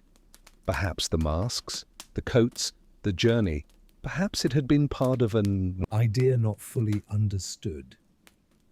The thought carried both sadness and gentleness, like the way one thinks of a dream that fades upon waking. No matter the theory, no answer settled firmly. Each thought drifted like smoke in the night air, rising, curling, then fading. Yet the conversations continued, not because people hoped for certainty, but because sharing wonder together was its own form of comfort. Children sometimes listened from the edge of the room, their eyes wide, though the adults softened their words, careful not to frighten. To the young ones, the masks and the hill became part of a quiet tale, something to be spoken of in hushed tones, like a story passed down. As nights turned into weeks, the mystery became less of a question and more of a presence, something carried quietly in the town's heart. The men were remembered not only for how they were found, but for the puzzle they left behind, a puzzle that invited reflection more than conclusion. On certain evenings when the air was still, one could almost imagine the hillside again, the tall grass swaying, the silence stretched wide, the notebook resting beside the men. That image lingered in the minds of many, not sharp or frightening, but soft, like a memory wrapped in haze. The masks and the notebook became symbols of questions that do not resolve, of journeys taken for reasons unknown, of the quiet ways people search for meaning in the world. And though the conversations never reached an end, they left those who spoke with a sense of connection, bound by shared wonder. The evenings grew quieter as time passed, lanterns flickering one by one before being blown out, leaving only the night sky above. The murmur of voices gave way to silence, yet the thoughts remained, drifting gently, unspoken yet alive. And so it was that the story of the two men became less about the facts and more about the feelings it stirred. Not fear, but wonder, not certainty, but reflection. A reminder that some mysteries live on, not to trouble us, but to remind us of the vastness of things unknown. Decades passed, and the hillside changed little. The grass still grew tall, brushing against the wind, and the town below still moved with its ordinary rhythms. Yet the story of the two men lingered, not as a sharp question anymore, but as a quiet part of memory, woven into the life of the place, spoken of gently across generations. In a small museum nearby, photographs of the time were kept behind glass. The images were faded, their colors softened with age, but they carried a sense of presence. Visitors leaned closer, studying the still faces, the masks, the notebook with its brief instructions. They did not come seeking answers so much as connection, a feeling of being near to a story that had touched many hearts. The museum was quiet. Footsteps echoed softly on the wooden floor, hushed out of respect. A glint of light rested on the beat, glass cases, and beyond the windows the sky stretched wide and calm. People would pause in front of the display, not for long, but long enough to reflect. Some wrote their thoughts in guest books left open on small tables. Their words were simple: curiosity, wonder, sometimes even gratitude for a story that reminded them of life's mysteries. Elsewhere, in quiet libraries, books carried the tale further. Shelves held histories, records, and retellings, each one offering the events in plain detail, yet always leaving the same open space where certainty could not reach. Readers would turn the pages slowly, the faint rustle blending with the silence around them. It was less about learning what had happened and more about pausing to reflect, to sit with something that had no clear end. The hill itself remained. Its slopes were still climbed by children exploring, by wanderers seeking a view, by those who wished to stand where the men had once rested. Some brought flowers, setting them gently in the grass. Others stood quietly, letting the breeze touch their faces, listening to the hush that seemed to hold the place. By the coast, the sea continued its endless rhythm. Waves moved against the shore, a sound as old as time, steady and unchanging. For some, this became the truest image of the story, the men, the masks, the notebook, all carried now in the same timeless hush of waves against the shore. A reminder that lives, like tides, flow on and blend into something greater. As years stretched into decades, the tale softened. It was not spoken with urgency anymore, but with calm reverence. Parents told it to their children in quiet tones, not to frighten them, but to remind them that not all mysteries are meant to be solved. Some are meant to be remembered, held gently, like a candle's glow in the dark. And so the two men were not forgotten. They lived on, not only in photographs and notebooks, but in the way people spoke of them, in the way the hillside was seen, in the way mystery itself became something to sit with, rather than something to push away. The silence of that hill, once so puzzling, grew into a symbol of acceptance. The masks, once strange, became emblems of wonder, simple pieces of lead, now preserved in memory, standing for questions that do not fade. The notebook, with its few written words, became a voice that still echoed, reminding all who read it that even the smallest instructions can open to great unknowns. Time has a way of softening edges. The uncertainty no longer weighed heavy, but became a gentle current, carrying the story forward.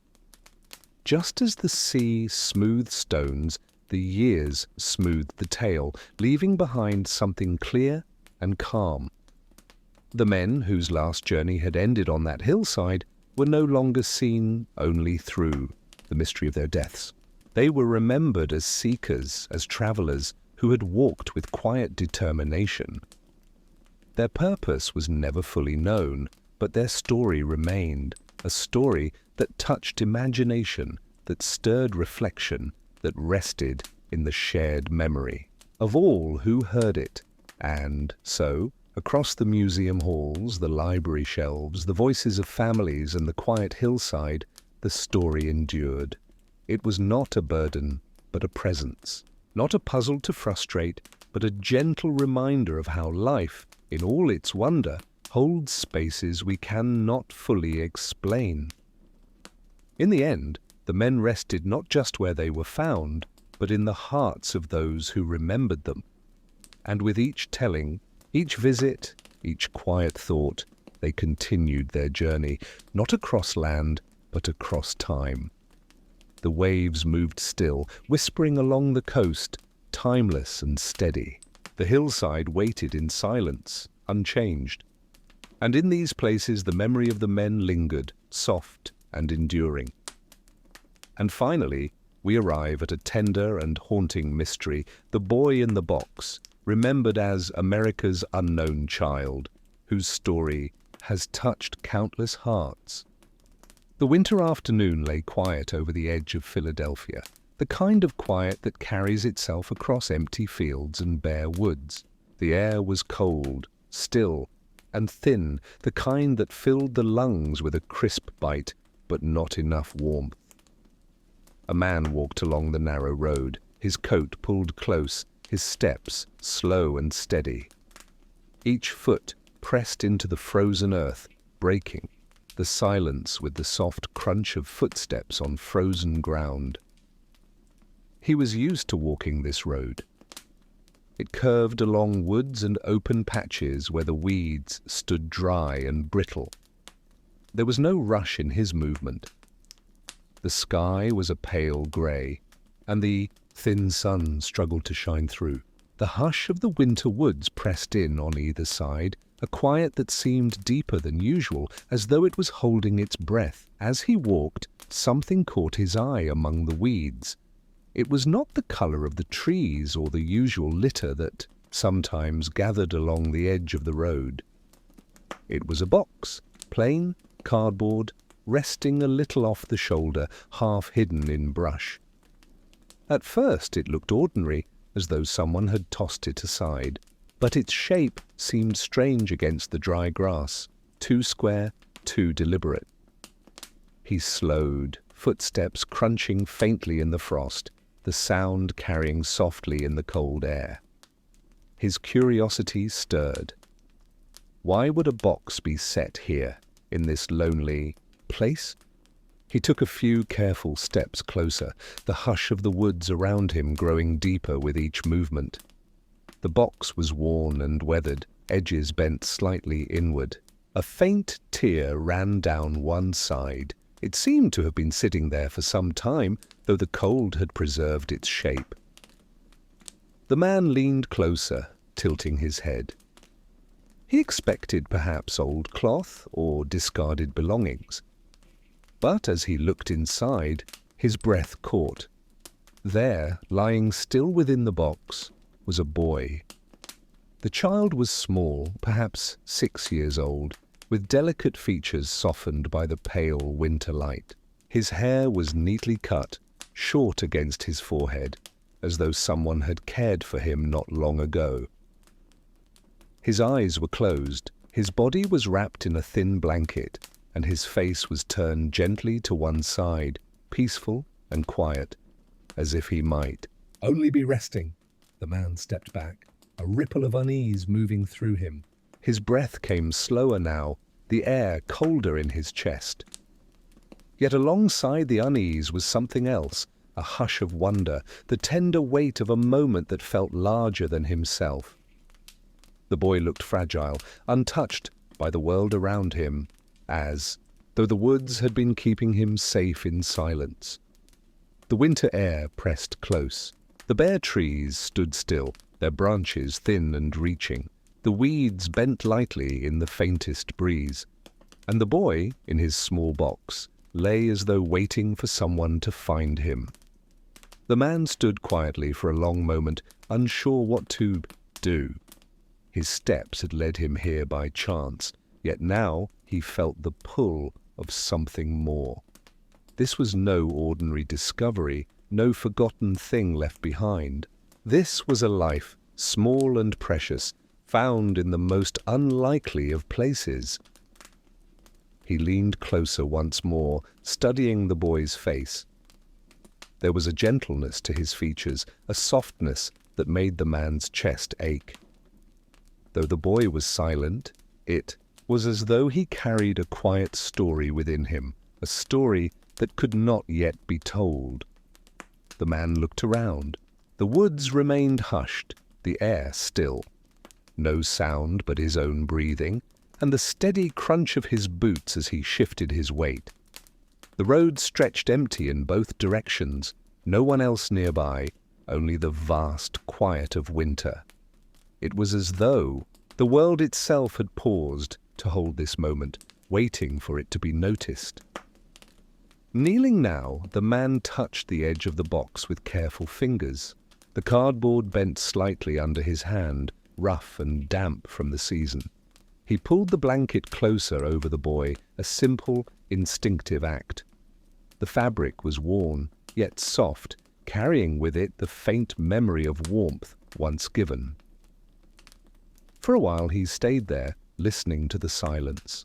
The soft crunch of his footsteps had stilled. The cold air drifted gently through the brush.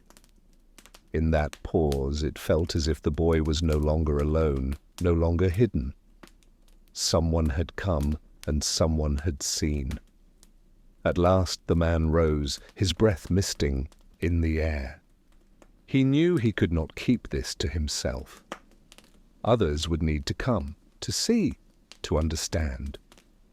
But before leaving, he looked once more into the box. He memorized the boy's face, the delicate curve of his brow, the quiet rest of his expression. so that even when he walked away, he would carry the memory with him. The hush of the winter woods followed as he stepped back onto the road. Each foot pressed once more into the frozen ground, the crunch soft and steady, like a gentle rhythm leading him onward. Behind him, the boy rested in silence, waiting for the world to gather around him. And soon it would.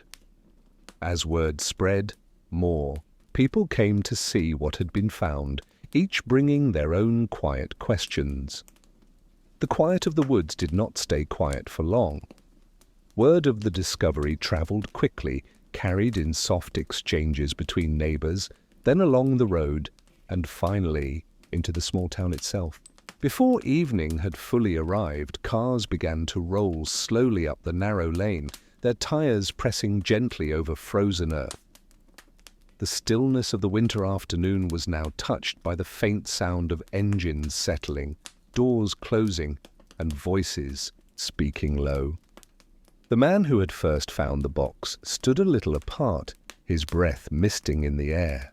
He watched as others approached, each step measured, each glance filled with both hesitation and care. No one hurried, yet no one lingered behind either. It was as though the hush of the woods asked for patience, and people listened. A small group formed around the box, their voices soft. They bent close, looking at the child within. The boy's face, so still and delicate, drew every gaze with quiet gravity.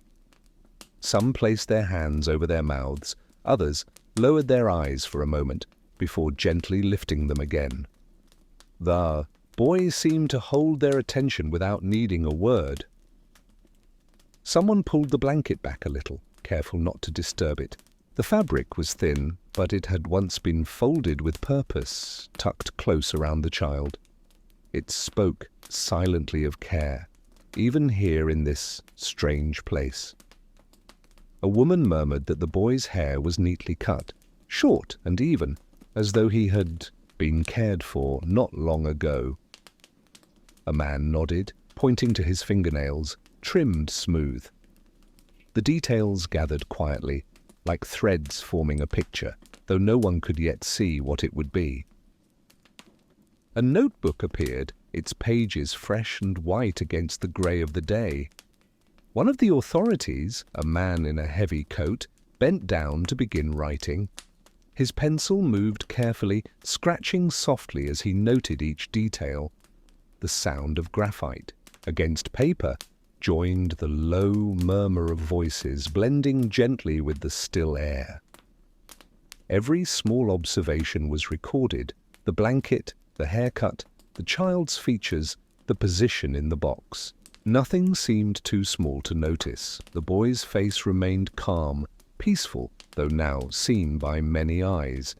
It was as though his presence alone stilled the group. Even as people spoke, their words never rose above a quiet tone.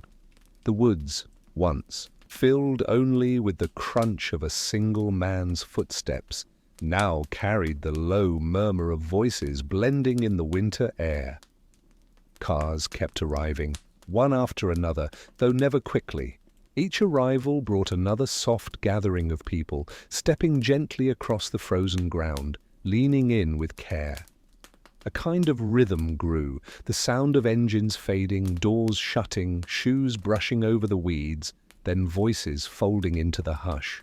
The scene became less about noise and more about texture, the warmth of breath, the rustle of cloth as coats shifted, the steady scratch of pencil.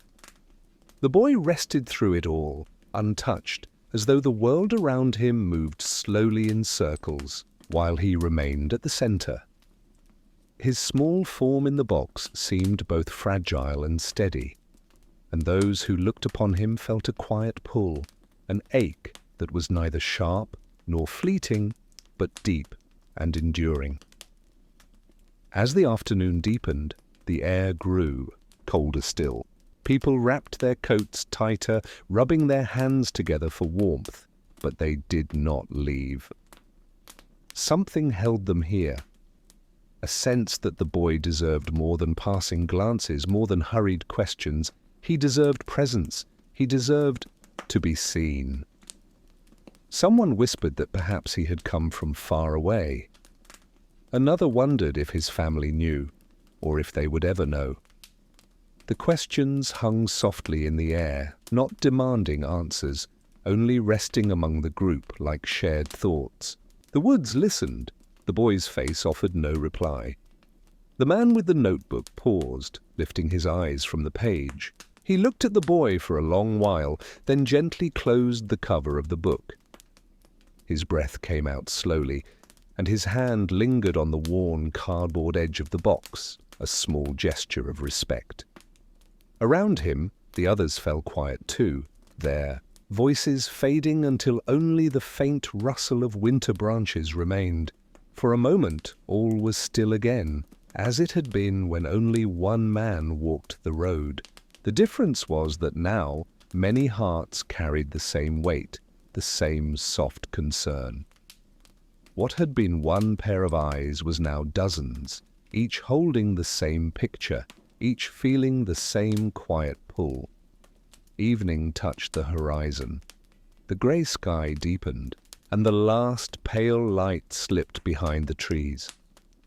One by one, people stepped back, though not far, their eyes still returning to the box. Some placed a hand briefly on another's arm, as if to steady themselves. Some breathed out in quiet sighs. The boy remained where he had been found, but no longer alone. The low murmur of voices continued, now gentler, blending with the stillness of the woods as though becoming part of it. A woman whispered a few words no one else quite caught, a prayer or a wish carried softly into the cold air. The sound lingered, then drifted away, leaving only the steady rhythm of people breathing together in the winter dusk. No answers had come, only questions and the first small notes in a notebook that would soon grow heavy with details. But even without answers, there was a sense of connection between strangers, between neighbors, between the boy and those who had gathered. A quiet bond had been formed, rooted in care, drawn out of concern, shaped by the simple act of noticing. The boy rested still, his blanket folded close, his hair cut neat, his face calm. The box that once lay hidden in weeds now stood at the center of many eyes, many thoughts. What had begun as one man's discovery was now a town's shared story, unfolding in gentle steps. And though the night would soon settle in, the boy would not be forgotten. He would be carried in memory, spoken of in low voices, written in careful words, and held in the quiet hush of winter. In the days that followed, people began tracing his short life, hoping to know where he had come from. The boy's face, once seen only in the hush of the winter woods, now travelled farther. His photograph was printed, copied, and placed on desks and in folders. What had been a quiet discovery on a roadside became a careful search across towns and cities. The days turned into weeks. Each morning, investigators returned to their desks, the air filled with the faint scent of paper and ink. Folders stacked high, their edges worn from use, while notebooks lay open with lines of neat handwriting. Phones rang softly now and then, their gentle chime breaking the steady rustle of paper. Each call carried a possibility, and each one was answered with patience. The boy's photograph rested in view on many desks. Some taped it to lamps, others tucked it inside notebooks, where it would be the first thing seen when the cover was lifted. His small face became a guide, a reminder of why the work mattered. No one hurried past it, no one treated it lightly. Every glance carried the same quiet pull, the same determination to give him a name. The days stretched long, yet the work continued steady. Investigators drove to orphanages, to homes, to quiet halls where children's laughter once echoed. They carried the photograph in their pockets, holding it out gently, asking if anyone remembered. In some places, doors opened wide, voices welcoming them in, people leaning forward to look. In other places, doors opened slowly, with hesitant eyes peeking through. Yet always the same question followed. "Do you know this boy?" The answer was always the same. Shakes of the head, soft nose. Sometimes a pause as though memory searched in the background before the answer returned unchanged. The photograph would be studied carefully, eyes lingering on the boy's face, but no connection appeared. Back at their desks, investigators laid new folders beside the old.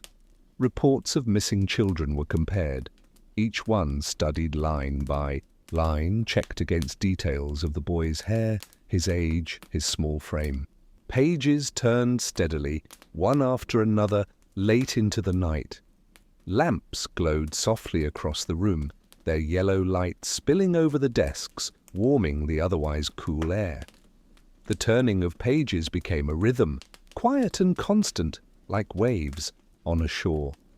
Gentle, persistent, unending. The boy's details never matched. Dates were close, but not exact. Descriptions were similar, but not the same. Each time, hope rose gently, then settled back down. Still no one stopped looking. Determination stayed steady, a quiet strength carried from one day to the next. Outside, winter held on. Cold winds brushed past the windows, rattling faintly in the frames. Inside, coats hung heavy on the backs of chairs, boots rested by desks, and coffee cooled slowly in half-empty cups. The work was not hurried, but it never paused. Each paper was read, each call was returned, each possibility was explored with care. The boy's presence lingered in every corner of the office. His face, printed and copied, seemed to watch over the room, gentle and calm. He was no longer the small figure resting in a box. He was now a mystery guiding many hands, many eyes, many hours of quiet searching. Evenings came and went. The lamps remained steady. Some investigators rubbed their eyes, tired but unwilling to close the folders just yet. They would lean back in their chairs for a moment, let the quiet hum of the room steady them, then turn another page. The sound of paper moving filled the space like a lullaby, soft and unhurried. Some nights, the roads outside were nearly empty, the town dark and still. Yet inside, the work continued. The boy's photograph lay at the center of every effort, his calm face waiting patiently as others sought his name. He had become a part of their days, a thread woven into their lives, and though the hours stretched late, no one spoke of stopping. Days became weeks, and the folders multiplied. Each new file brought another chance, another thread to follow. But again and again, the trail ended without answer. It was not despair that filled the room, but something gentler, a quiet wonder at the unknown, and a steady belief that somewhere, somehow, his story would open. The photograph, the papers, the late nights, all of it carried the same unspoken promise that the boy would not be forgotten, that his small presence mattered. Even without a name, he was cared for. Even without a family stepping forward, he was not alone. And so the work went on. The sound of pages turning late into the night remained steady, blending with the quiet hum of lamps, the soft ring of phones, the shuffle of folders. Each detail mattered, each possibility held, each question asked with care. Though every lead was followed with care, the boy's name remained unspoken, waiting quietly in the background. When the long weeks of searching slowed, when the folders closed and the lamps dimmed, there remained one quiet truth. The boy needed a place to rest. Though no name had been found, though no family had come forward, there was a shared understanding that he must be treated with care. And so, in a small cemetery not far from the city, a place was chosen.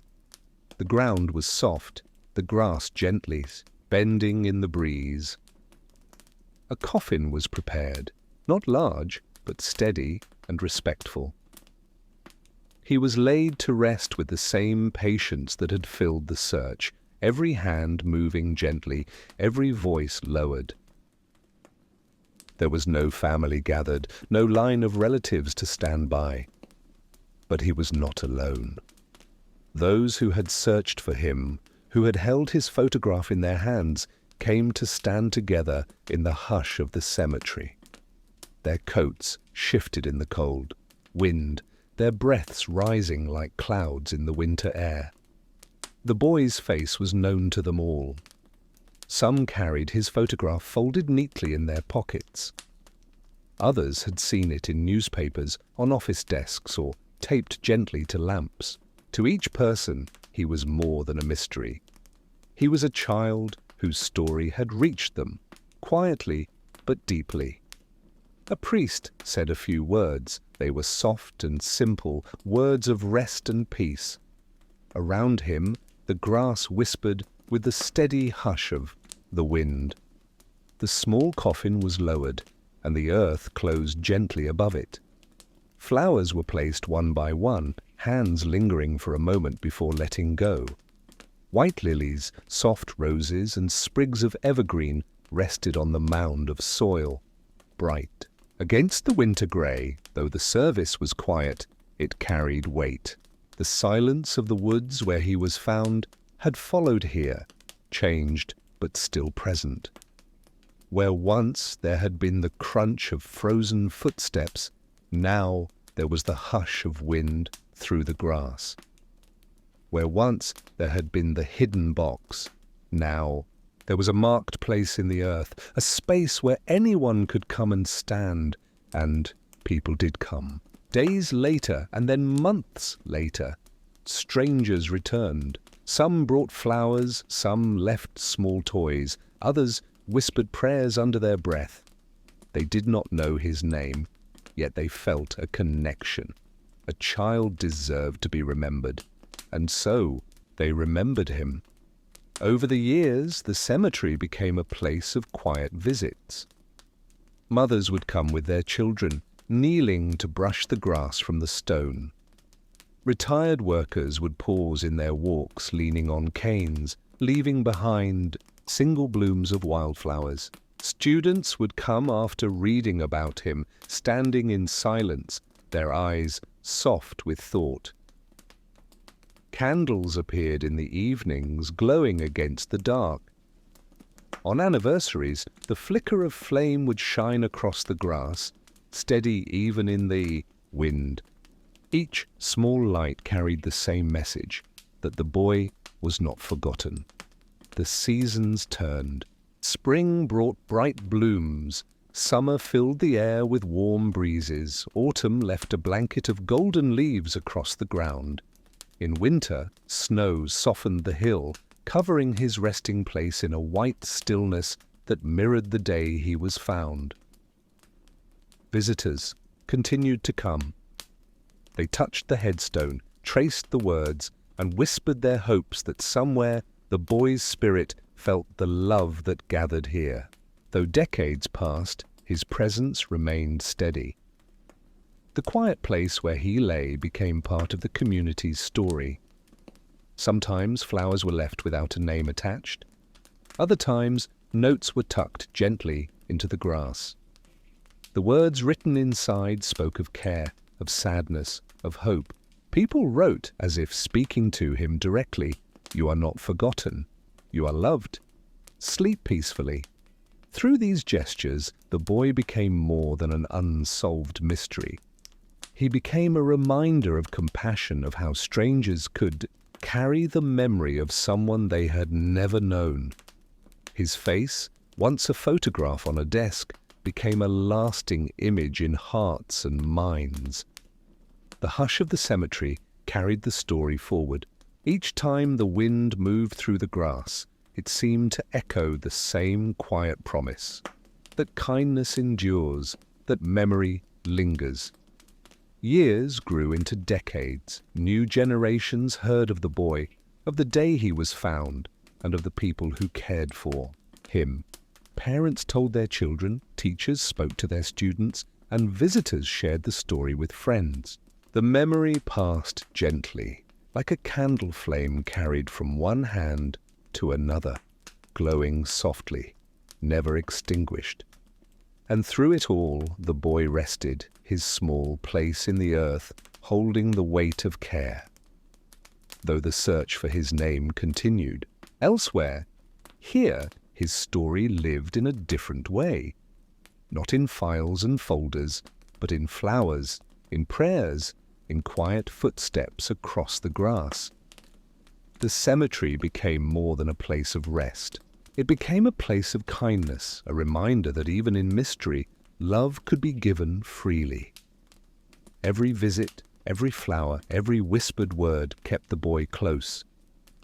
He was no longer just the child in the box. He was the child remembered, the child carried in memory. And over time, the boy's story softened into memory, carried by those who never let him be forgotten. Today, many years have passed since the boy was first found. The world has changed in countless ways, new roads built, new voices filling the air, new lives beginning each day. Yet in a quiet corner of Philadelphia, one small place has remained steady. It is the resting place of America's unknown child. The cemetery looks different now than it did decades ago. The grass is well kept, trimmed neatly around the headstones. Paths have been laid so visitors can walk with ease. A polished stone marks the boy's grave, shining softly in the daylight. It carries words chosen with care, words that remind. Everyone who passes that here rests a child once lost, now embraced by the love of many. Fresh flowers are often placed at the stone. Some come in bright colors, roses, tulips, or daisies, while others are simple and white as if to match the quietness of the place. On some days, a small American flag stands beside them, its fabric moving gently with each breeze. The air carries the timeless hush of leaves stirring in the trees above, a calm music that belongs to every season. People still come. They are not family, at least not by blood, but they feel a bond all the same. Some bow their heads in silence, their hands folded. Others sit quietly nearby, as if keeping the boy company for a while. A few bring children, speaking softly about the story, helping the next generation understand that kindness can live even in the midst of sadness. The boy has become a symbol now. He is remembered not only for the mystery that surrounded him, but for the way people cared in the face of that mystery. He reminds visitors of the value of each life, even one without a name. Where once there had been questions and sorrow, there is now a calm acceptance. The unknown is still there, but it is softened by hope. Those who stand at his grave sometimes imagine what his life might have been, what games he might have played, what laughter he might have shared, how he might have grown. But these thoughts do not linger with pain. Instead, they rest gently, like clouds passing overhead, reminding everyone that though his story was short, his memory has been made long. In this place, the memory of the cardboard box in the woods is carried differently now. It is no longer a picture of loneliness or loss. It has become a starting point that led to something larger, a circle of care, a reminder of compassion. The hush of the winter woods has transformed into the hush of leaves above the cemetery, carrying his story forward in a softer way. The boy's face, once a photograph on faded paper, is remembered still. His image has been shared and seen by Many, but today it is less about searching and more about honoring. People do not look at his picture with only questions. They look with a sense of closeness, as though he is not unknown at all, but rather a child held gently in the heart of a whole community. Time has not erased his story. Instead, it has allowed it to settle, to take root in the hearts of those who learn about him. Books, articles, and quiet conversations have carried his memory into homes far beyond the cemetery gates. For every person who comes to visit, there are many more who think of him from afar, each carrying a piece of his story in their own way. The flag that sometimes flutters beside his stone is more than a symbol of a country. It is a sign that he belongs, that he is claimed, not forgotten, not left behind. The polished stone, the fresh flowers, the whispered prayers, all weave together into a quiet assurance that the boy is remembered with love. Even in mystery, peace can be found. The boy, once hidden, is now held in the open. His grave is not a lonely place, but a place of gathering, a place where kindness continues to show itself year after year. And so as the breeze moves gently through the leaves and the flowers bend softly in the air, there is a sense of rest, a sense that though his story began with sorrow, it continues with care. Visitors leave the cemetery quietly, footsteps slow, voices lowered in respect. Some look back one more time at the polished stone, letting the moment linger in their hearts. And though they walk away, they carry him with them. His memory follows not as a burden, but as a light touch, reminding them to be gentle, to notice, to care. The boy who was once unknown is now remembered in a way that matters. His life, though brief, is honored every day in this quiet place. And so he rests not in silence alone, but in the warmth of memory carried softly through time.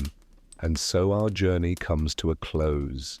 The mysteries remain, softly resting in time. But what stays with us is the quiet reminder that every story, known or unknown, carries its own kind of meaning. May these tales drift gently in your thoughts as you rest, like waves against a quiet shore. Until next time, sleep well and good night.